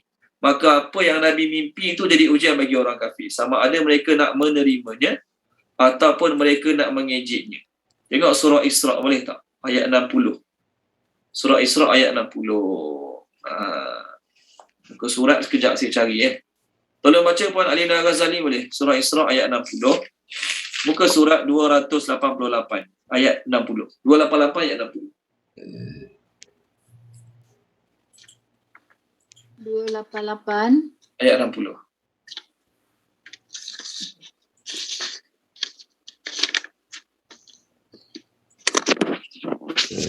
Bismillahirrahmanirrahim.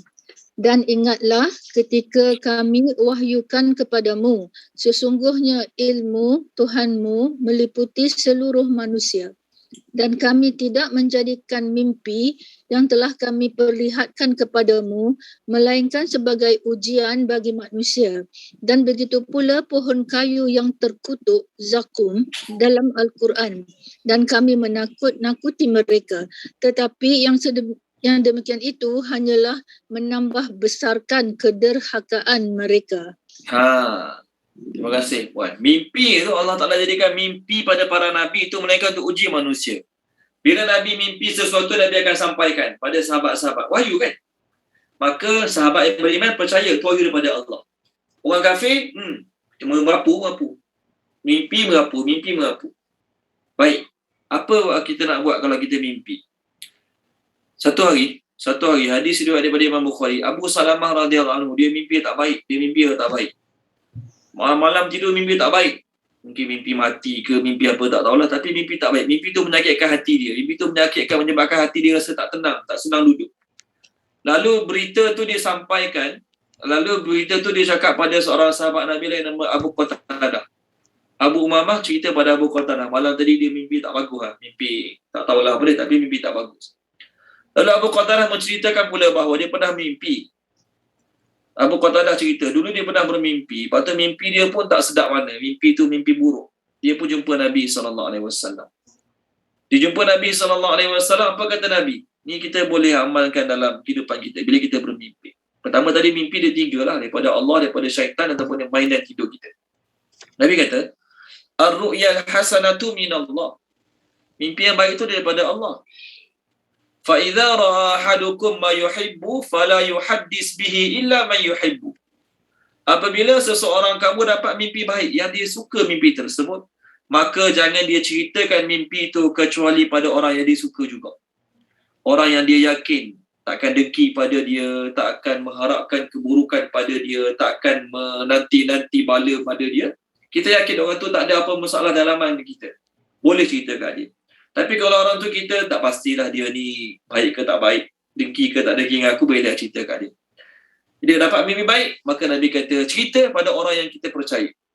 Ataupun kita cerita pada ustaz-ustaz, untuk ustaz tu takwil mimpi, untuk ustaz tu tafsirkan mimpi, tak jadi masalah. Orang tu kita suka dia, kita rasa dia boleh simpan rahsia mimpi kita, kita rasa dia boleh jujur dalam menafsirkan mimpi kita, contoh.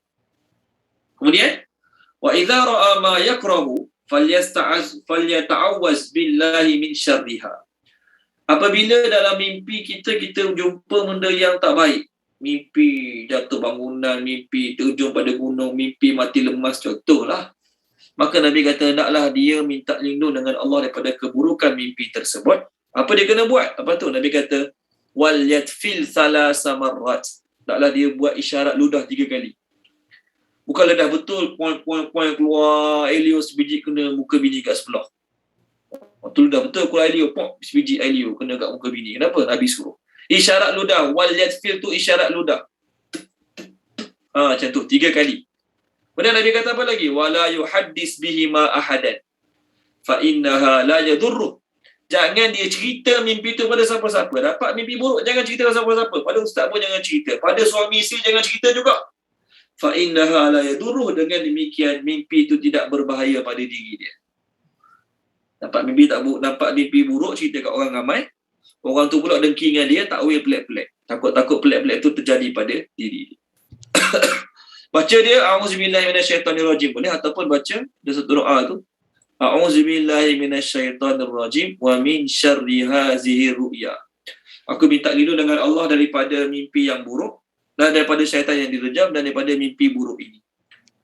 Yang kedua, Imam Muslim meriwayatkan daripada Jabir bin Abdullah radhiyallahu anhu, Nabi sallallahu alaihi wasallam bersabda, "Idza ra'a ahadukum ar-ru'ya yakrahuha." Apabila seorang kamu bermimpi yang dia tak suka, mimpi itu mimpi buruk lah.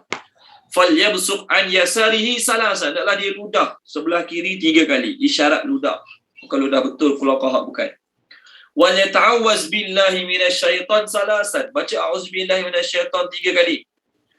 Wal yatahawwal an jambihi alladhi kana fihi. Hendaklah dia berpaling. Hendaklah dia palingkan tidur daripada arah dia tidur sekarang. Contoh sekarang kita tidur ngadak menganan. Dapat mimpi tak baik, baca auzubillah 3 kali, isyarahullah 3 kali, pusing belah ni pula. Pusing arah ni pula. Okay, isteri tanya, kenapa? Tak suka tengok muka saya? Mimpi buruk. Nak cakap kat isteri macam tu. Kalau dah berpaling, masih lagi dapat mimpi buruk. Malam tu bangun, pergi ubah tempat tidur. Malam tu je lah. Malam tu bangun, pergi ubah tempat tidur. Okay, ini bab mimpi. Baik. Bagaimana pula dengan mimpi orang-orang yang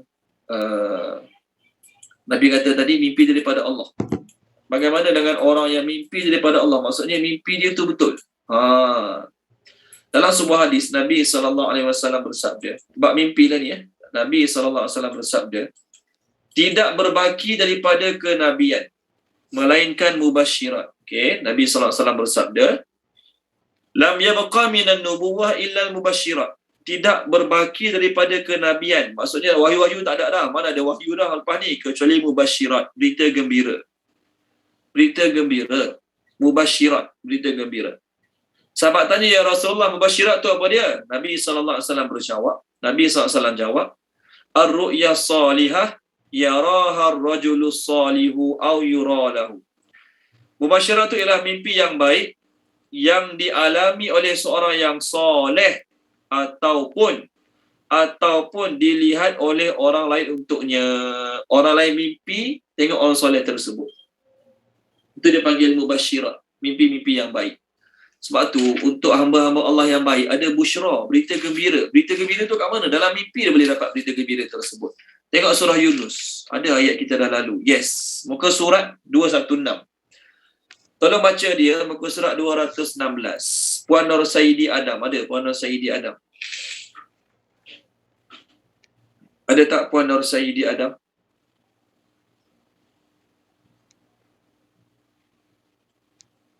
Okey. Puan Nur Azhar Ismail tolong baca. Puan Nur Azhar boleh? Puan Nur Azhar tolong baca. Muka surat 216. Ayat 62, 63, 64. A'udzubillahiminasyaitonirrajim. Ingatlah, sesungguhnya wali-wali Allah itu tidak ada kebimbangan pada mereka dan mereka tidak berduka cita, iaitu orang-orang yang beriman dan sentiasa bertakwa. Bagi mereka berita gembira di dalam kehidupan di dunia dan di akhirat. Tidak ada perubahan bagi janji-janji Allah. Demikian itulah kejayaan yang besar. Okey, baik. Apa Allah Ta'ala kata? Wali Allah tidak takut dunia akhirat, tak bersedih. Mereka orang bertakwa. Bagi mereka berita gembira dunia akhirat. Jadi apa makna berita gembira dunia akhirat? Apa makna berita gembira dunia? Allah Ta'ala bagi mimpi-mimpi yang baik dalam tidur dia. Allah Ta'ala bagi mimpi yang baik dalam tidur dia. Cuma hadis tadi, saya kata apa dia? Bila dapat mimpi baik, jangan cerita pada semua orang. Cerita pada orang yang dia rasa boleh percaya. Ini hari ni banyak penceramah-penceramah dia menyebarkan mimpi dia pada semua orang. Ingat, mimpi baik bukan wahyu. Tiba-tiba dia ajar doa baru. Dapat mana doa ni? Dalam mimpi. Dia pun ajar doa baru, zikir baru, amalan-amalan baru pada masyarakat. Bila tanya dapat mana? Dapat pada mimpi. Mimpi awak amal awak seorang sudah. Jangan nak ajarkan pada masyarakat mimpi-mimpi awak. Kalaulah mimpi boleh diajar pada masyarakat, macam-macam mimpi baru saya dapat. Tak. Mimpi bukan dalil ataupun wahyu. Kalaulah mimpi tu dalil ataupun wahyu, nescaya ramai orang nak claim mimpi masing-masing. Saya ada mimpi saya, dia ada mimpi dia. Masing-masing nak mengakulah dapat mimpi tu, mimpi dia macam-macam mimpi lagi. Tak. Mimpi yang baik kita cerita pada orang tertentu saja. Dan orang tu pun kita yakin dia tak akan sebarkan perkara yang kita mimpi tu. Ini dapat mimpi, buka kat Facebook, buka kat YouTube. Satu Malaysia tengok. Lepas tu kena kecam mula, marah. Mimpi awak tak ada masalah, awak nak amal seorang. Selagi amalan tu tak bertentangan dengan syariat, silakan amal. Tapi tak perlu nak encourage orang. Tak perlu nak encourage orang untuk buat macam awak buat. Lainlah kalau ulama memang dah kita kenal kesolehan dia, warak dia, takwa dia, tak apa. Nabi SAW sebut lagi tentang orang mimpi yang tak baik ni. Nabi kata apa dia? Idza ra'a ahadukum ma yakrahu falyakum falyusalli. Kalau tidur mimpi buruk dah tak jadi, baca auzubillah tak jadi, bangun sembahyang, insya-Allah selesai mimpi buruk tersebut. Imam Syafi'i nak cerita pasal Imam Syafi'i. Imam Syafi'i, cerita ni ditulis oleh Imam Al-Qurtubi. Satu hari Imam Syafi'i kat Mesir, dia bermimpi mengenai anak murid dia yang sangat alim, itu Imam Ahmad bin Hanbal. Imam Syafi'i mimpi jumpa Nabi. Dalam mimpi dia tu Nabi SAW suruh sampaikan kepada Imam Ahmad bin Hanbal. Maka Imam Syafi'i suruh anak murid dia yang lain tulis surat, hantar surat pada Imam Ahmad bin Hanbal. Dalam surat tu dia kata, aku mimpi jumpa Nabi. Nabi kata kamu nanti akan diuji dengan ujian yang sangat besar. Kamu nanti akan diuji, siap sedialah kamu, nanti kamu akan diuji dengan ujian yang sangat besar. Lalu tidak berapa lama memang betul. Di Baghdad, Imam bin Hanbal masa tu duduk kat Baghdad. Dia berpegang dengan pendapat yang kita pegang jugalah. Quran bukan makhluk. Quran bukan makhluk. Quran adalah kalamullah. Tapi raja pada masa tu, Quran makhluk. Quran ni makhluk. Allah, Quran ni makhluk. Dia tak nak ubah pendapat dia. Dia kata Quran bukan makhluk. Dia bincang lain lah. Akhirnya dia dipenjarakan oleh raja pada masa tu selama 28 bulan. Raja Islam lah tu. 28 bulan. Jadi ni mimpi Imam Syafi'i dapat. Benar tak? Benar. Tak apalah, dia orang baik, orang soleh, orang warak, orang takwa. Tak apalah. Dia dapat mimpi tu. Kita, tiba-tiba saya dapat mimpi gini, suruh gini. Saya dapat mimpi tu suruh saya berhenti kerja. Dan mimpi tu suruh saya beritahu kawan-kawan saya berhenti kerja juga. Mana boleh? Pengarang saya lupa pengarang apa tadi. Pengarang kitab Tafsir Al-Qurtubi tak silap. Ibnu Qayyim Al-Jauzi. Beliau berkata, Ibnu Qayyim Al-Jauzi dia kata, mimpi yang daripada Allah ni biasanya dapat masa-masa kita nak tahajud. Masa 1/3 terakhir malam. Biasanya sebelum tidur, kita ambil wuduk, kita solat, kita baca doa-doa tidur. InsyaAllah dia kata masa tidur tu kita tidak akan diganggu oleh syaitan.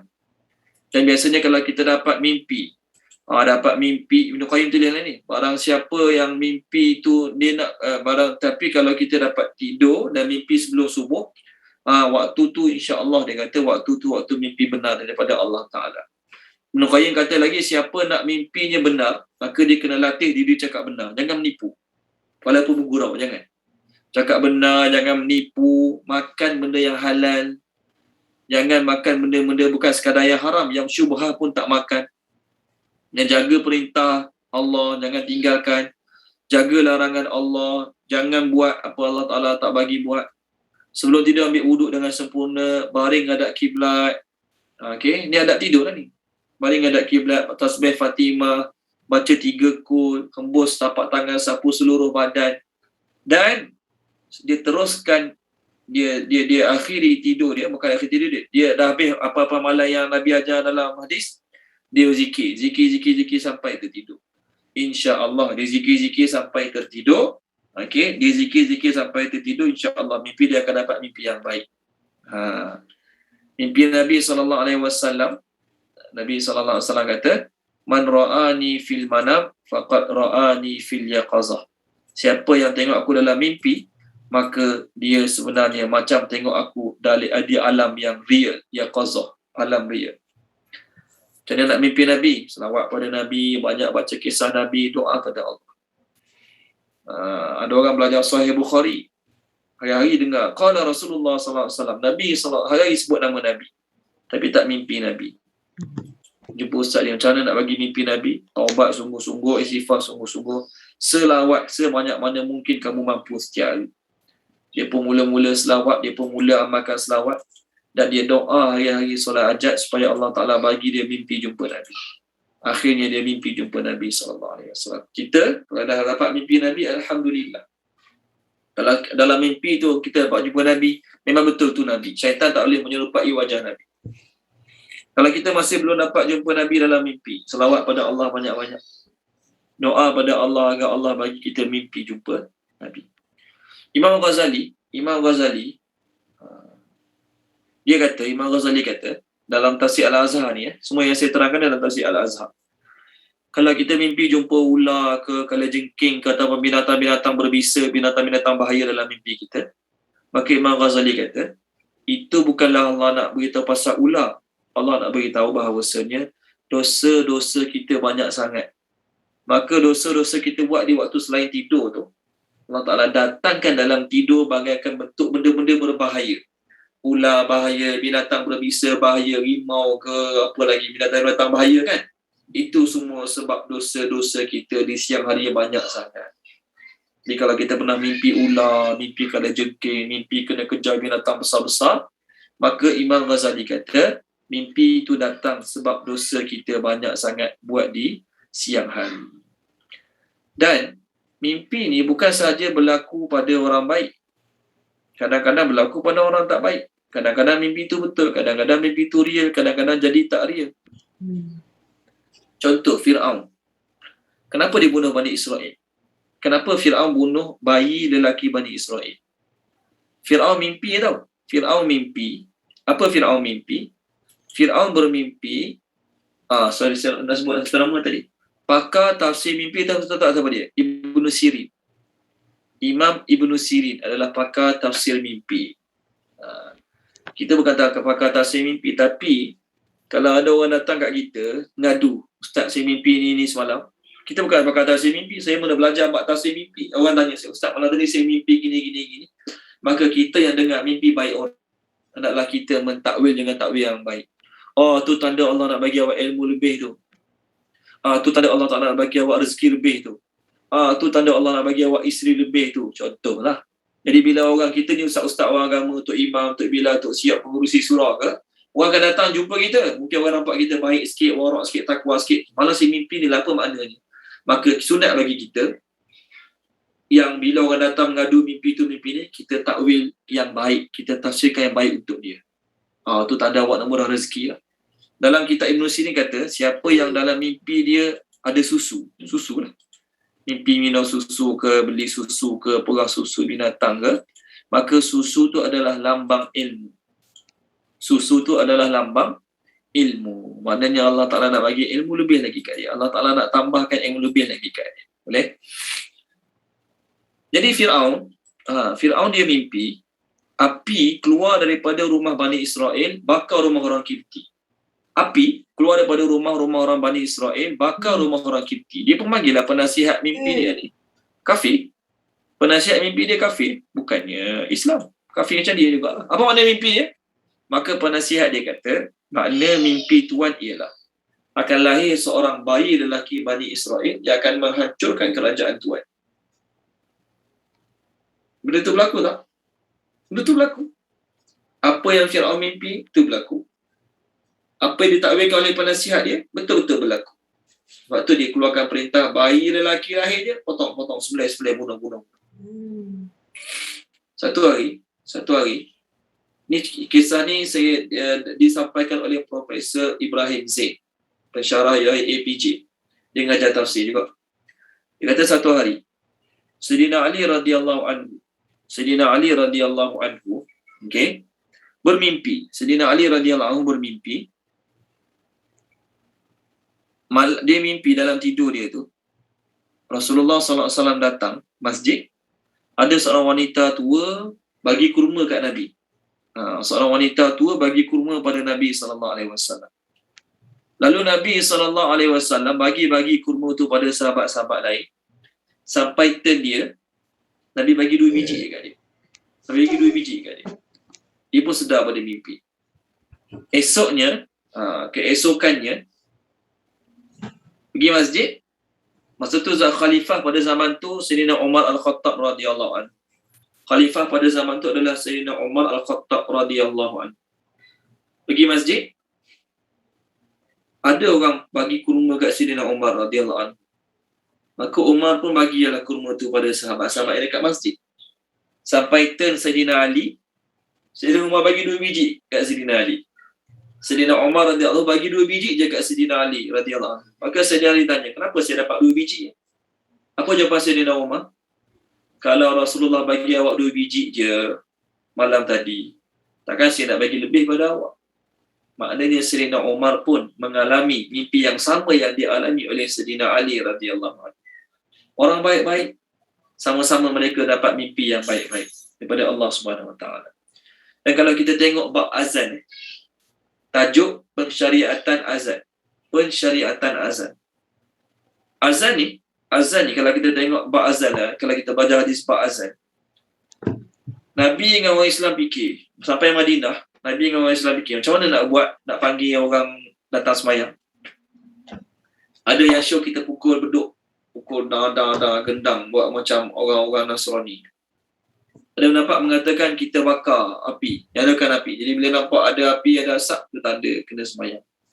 Ada pendapat mengatakan guna tanduk binatang tu, tiup, tu tanda panggil sembahyang. Jadi sahabat-sahabat bagi show, wahyu tak turun. Sahabat-sahabat bagi show, wahyu tak turun pada Nabi SAW. Maka sahabat-sahabat balik. Malam tu lebih kurang 17 ataupun 18 orang sahabat bermimpi diajarkan pada mereka lafaz-lafaz azan. 17 ataupun 18 orang sahabat malam tu, mereka bermimpi diajarkan kepada mereka lafaz-lafaz azan. Keesokan paginya, sahabat yang pertama jumpa Nabi, Abdullah bin Mas'ud, tak silap saya, ataupun Abdullah bin Umar lah, wallahu alam, tak ingat saya. Tapi namanya Abdullah. Saya tak pasti Abdullah mana satu. Dia pun cerita mimpi dia kat Nabi SAW. Maka Nabi kata, wahai Bilal, bangun dan ucapkan sebagaimana dia ucapkan. Jadi dia pun nak sebut lafaz mimpi yang dia dapat, lafaz azan tu. Maka Sayyidina Bilal pun melafazkannya. Salah seorang sahabat yang dengar lagi adalah Umar Al-Khattab radhiyallahu anhu. Jadi bukan dia seorang sahabat yang dapat mimpi, ramai lagi sahabat lain. Cuma dia lah mula-mula sekali esok pagi jumpa Nabi, cerita mimpi dia pada Nabi SAW. Jadi mimpi yang baik dapat pada orang-orang yang baik. Mimpi yang baik Allah Ta'ala bagi pada orang yang sungguh-sungguh amal agama, sungguh-sungguh tinggal maksiat, sungguh-sungguh fikir macam mana nak buat supaya orang datang masjid, supaya orang pergi surau, supaya orang dekat dengan Allah. Orang-orang macam ni Allah Ta'ala bagi mimpi baik pada diri dia. Okey, baik. Balik semula pasal mimpi ni. Ni saya ambil dalam tafsir Al-Azhar. Apa yang saya sampaikan tadi adalah tafsir Al-Azhar. Jadi kalau tuan-tuan ada tafsir Al-Azhar, buka surah Yusuf ni panjang lebar dah terhamka cerita pasal mimpi ni. Okey, baik. Nabi Yusuf cakap pada ayah dia Nabi Yaqub, aku mimpi sebelah bintang, bulan dan matahari sujud pada aku. Apa kata Nabi Yaqub pada anaknya Nabi Yusuf? Qala, dia telah berkata. Siapa dia? Nabi Yaqub. Ya bunayya, wahai anakku. Ya bunayya, wahai anakku. La janganlah. Taqsus, engkau menceritakan. Ala kepada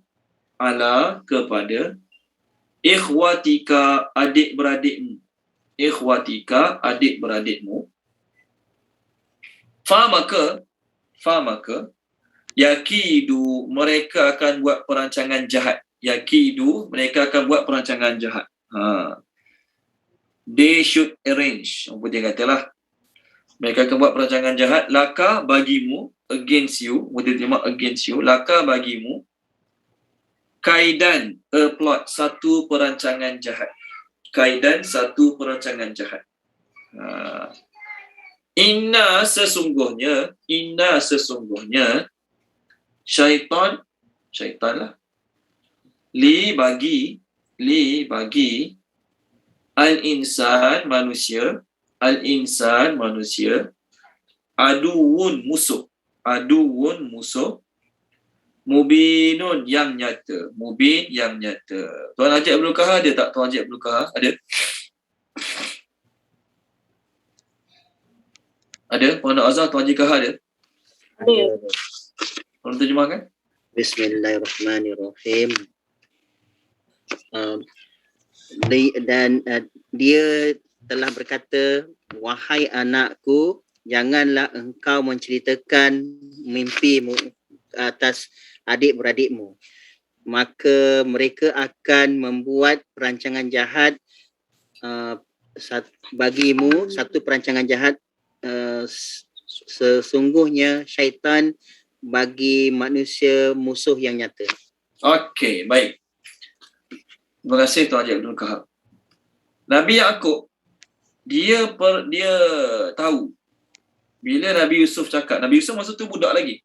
Dia dapat mengatakan 7 tahun, dia dapat mengatakan 15 tahun. Yang penting budak lagi lah. Jadi Nabi Yusuf cerita mimpi tu kat ayah dia Nabi Yaakob. Nabi Yaakob kata, mimpi tu jangan cerita kat orang.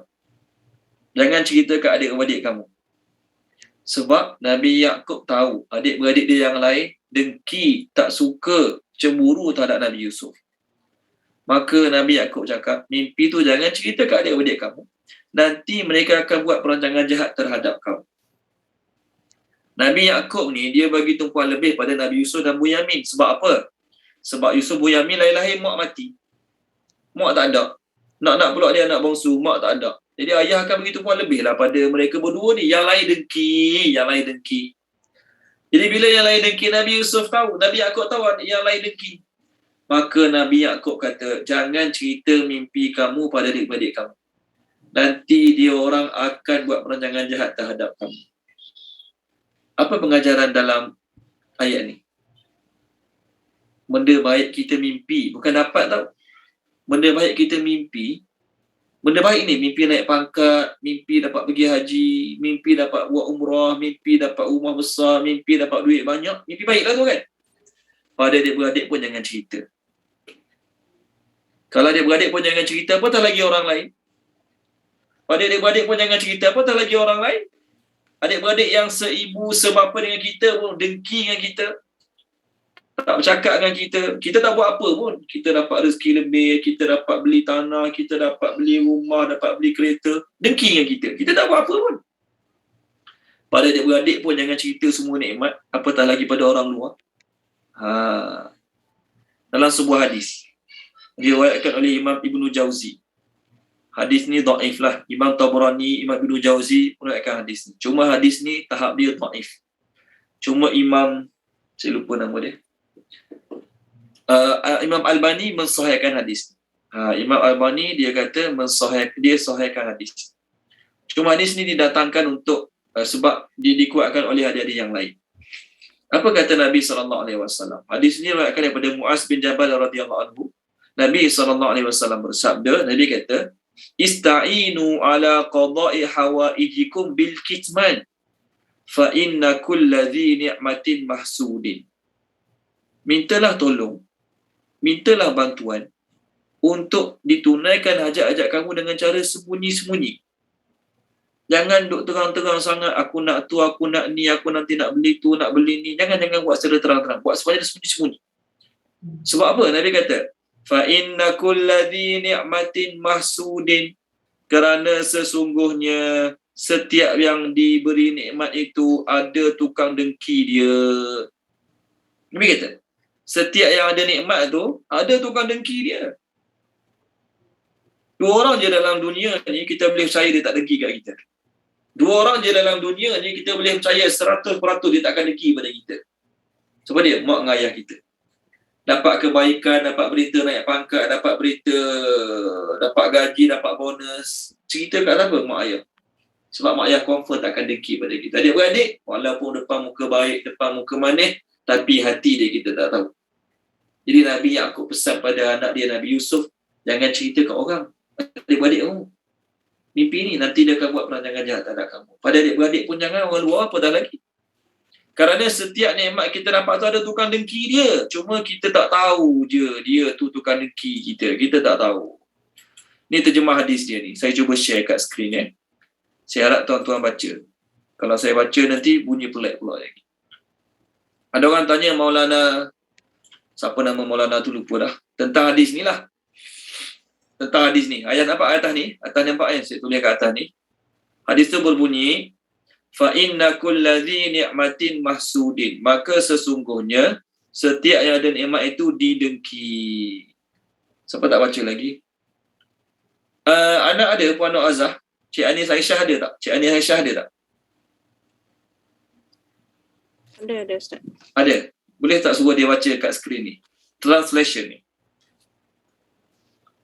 Boleh ke Cik Anis Aisyah? Boleh Ustaz. Translation ni tolong baca ni. Take help in fulfilling your needs by concealing them, for indeed every favourite person is envied. Itulah terjemah dia yang saya sebut tadi. Sembunyikan, kerana setiap nikmat tu ada tukang dengki dia. Ni jawapan mengenai hadis ni lah, tengok ni . Orang tanya Maulana apa nama dia, lupa dah Maulana tu. Dia jawab, hadis ni saya terjemah lah ni, saya malah baca yang atas ni. Takut bunyi siam ni. Bunyi siam nanti saya baca. Ni apa atas ni? Hadis ni diriwayatkan oleh ramai sahabat radhiyallahu anhum. Cuma sanad dia lemah. Sanad dia lemah. Walau bagaimanapun, tengok ni, walau bagaimanapun makna dia tu dari sudut makna hadis ni dikuatkan oleh riwayat-riwayat yang lain. Okey, hadis ni lemah. Yang saya share pada tuan-tuan, hadis ni lemah. Tapi walau ni hadis-hadis dia. Tapi walau bagaimanapun hadis ni dari sudut maknanya dikuatkan oleh hadis-hadis yang lain. Jadi nikmat kita tak perlu cerita pada semua orang. Tak perlu nak tayang pada semua orang. Pada adik-beradik pun Nabi Yaakob cakap jangan cerita takut dengki. Pada orang lain, pada rakan seofis. Kalau imam, rakan seimam. Kalau ustaz, rakan seustaz. Oh, Datuk tu siap bagi ustaz tu je. Macam tak seseorang dia pandai ceramah. Ustaz lain pandai juga ceramah. Oh, Datuk tu pergi mana-mana ajak ustaz tu, ajak ustaz tu. Kita ni macam tak tahu apa langsung. Sama-sama ustaz pun dengki juga. Jadi apa kita dapat orang bagi sumbangan. Okey, kita mengajar dapat berapa. Tak perlu cerita kat semua orang. Sebab apa? Setiap nikmat kita dapat tu ada tukang dengki dia. Walau bagaimanapun, apa kata Nabi Yaakob pada anak dia Nabi Yusuf? Abang-abang kamu tu baik. Abang-abang kamu tu bagus. Cuma syaitan tak suka tengok orang berbaik. Syaitan tak suka tengok orang bersatu. Syaitan tak suka tengok adik-beradik aman damai. Syaitan akan cocok. Tengok. Mak utamakan dia. Tengok bila dia balik, mak masak sedap-sedap. Kita balik nasi goreng, kopi O. Bila dia balik, tengok mak masak macam-macam kan. Syaitan sukalah tu perasaan-perasaan tak dengki, tak wati macam tu. Maka Nabi Yaakob kata dalam ayat ni, seolah-olah Nabi Yaakob kata, adik-adik kamu tu baik, cuma syaitan ni musuh bagi manusia. Jadi dia akan hasut. Dengki memang dah ada dah sebelum ni. Dengki sebab apa? Sebab Nabi Yaakob ni begitu pun lebih pada Yusuf dan Bunyamin, dan dah ada dah. Kalau dia orang tahu pula pasal mimpi ni, dia orang pun anak Nabi, ada belajar juga ilmu-ilmu pada Nabi Yaakob. Jadi kalau dia orang tahu Nabi Yusuf dapat mimpi ni, lagi sakit hati. Lagi sakit hati sebab dengar Nabi Yusuf nanti dapat mimpi macam ni. Sebelah beradik tu dia tahulah dia ni. Sebelah beradik mesti kita ni. Tengok dia mimpi nanti kita sejuk kat dia. Kita dah nak ingat dia, tiba-tiba kita kena sejuk kat dia. Tak boleh terima. Maka Nabi Yaakob kata, jangan cerita mimpi ni pada adik-adik kamu. Nanti dia orang bertambah dengki dan dia orang akan buat perancangan jahat terhadap kamu. Dia orang tak jahat sebenarnya. Tapi syaitan tu, musuh yang nyata bagi manusia, syaitan akan timbulkan prasangka. Syaitan akan timbulkan, ustaz ni nampak baik dengan orang kaya-kaya, nak model lah tu, nak model. Ustaz ni nampak baik dengan tu. Ustaz ni pilih kawan-kawan kaya-kaya dia, biasa-biasa tak nak kawan. Nampak sangat ustaz tu gila dunia. Padahal kita, yang dengki dengan dia tu tak gila dunia. Dengki juga. Gila dunia juga. Cuma tak ada rezeki nak baik dengan orang kaya-kaya, jadi baik dengan orang biasa-biasa saja. Contohlah. Jadi bab dengki ni, walaupun ayat Quran sebut, wa amma bi ni'mati rabbika fahaddis. Adapun nikmat Tuhanmu, kamu ceritakanlah. Bukan semua. Nikmat Allah bagi pada kita ceritakanlah. Pertama, bukan semua perlu cerita. Yang kedua, bukan pada semua orang kita boleh cerita. Pada isteri tak ada masalah. Isteri banggalah kalau kita dapat duit, dapat naik pangkat, dapat apa lagi, dapat offer mengajar kat tempat kerja lagi mahal, kita dapat mengajar lagi mahal. Isteri tak ada masalah lah. Okey? Adik-beradik, tengok. Kalau kita rasa yang okey dengan kita, boleh cerita. Tapi kalau kita tak pasti, okey ke tak okey, baik jangan cerita. Sebab kita tak tahu hati orang masing-masing. Dengki ni daripada semua orang. Allah Ta'ala buat manusia ni semua orang ada sifat dengki. Ustaz-ustaz dia dengki sama ustaz-ustaz lah. Orang miskin-miskin, dia dengki sama-sama level orang miskin dia. Orang miskin takkanlah dengki dengan orang kaya. Orang kaya tu biarlah tu level dia orang. Nak dengki sama dia orang. Kita orang miskin ni, kita dengki sama-sama kita. Sama-sama level kita. Ustaz-ustaz dia tak dengki tengok orang kaya-kaya. Dia dengki dengan ustaz macam dia juga.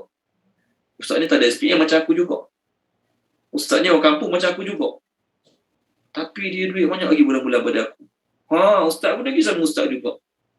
Jadi setiap orang yang ada nikmat, ada tukar dengki. Tak percaya tanya diri kita. Tak percaya tanya diri kita. Kita ada tak dengki dengan orang? Tak percaya tanya diri kita. Ada tak dengki dengan orang? Ada kan? Macam itulah juga. Orang tetap ada dengki dengan kita. Jadi tak semua nikmat kita boleh cerita pada semua orang. Kita berhenti sini dulu. Minggu depan kita akan masuk kisah Nabi Yaqub dan Nabi Yusuf lagi detail. Minggu depan saya akan share pada tuan-tuan dan puan-puan nama anak-anak Nabi Yaqub. Lagi detail lah ni kita akan share minggu depan. Okay. Nama anak-anak Nabi Yaqub lagi detail ni. Nampak ni.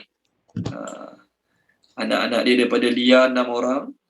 Daripada Rakhil 2 orang. Daripada hamba nama Bilha tadi 2 orang. Daripada hamba nama Zilfa tadi 2 orang.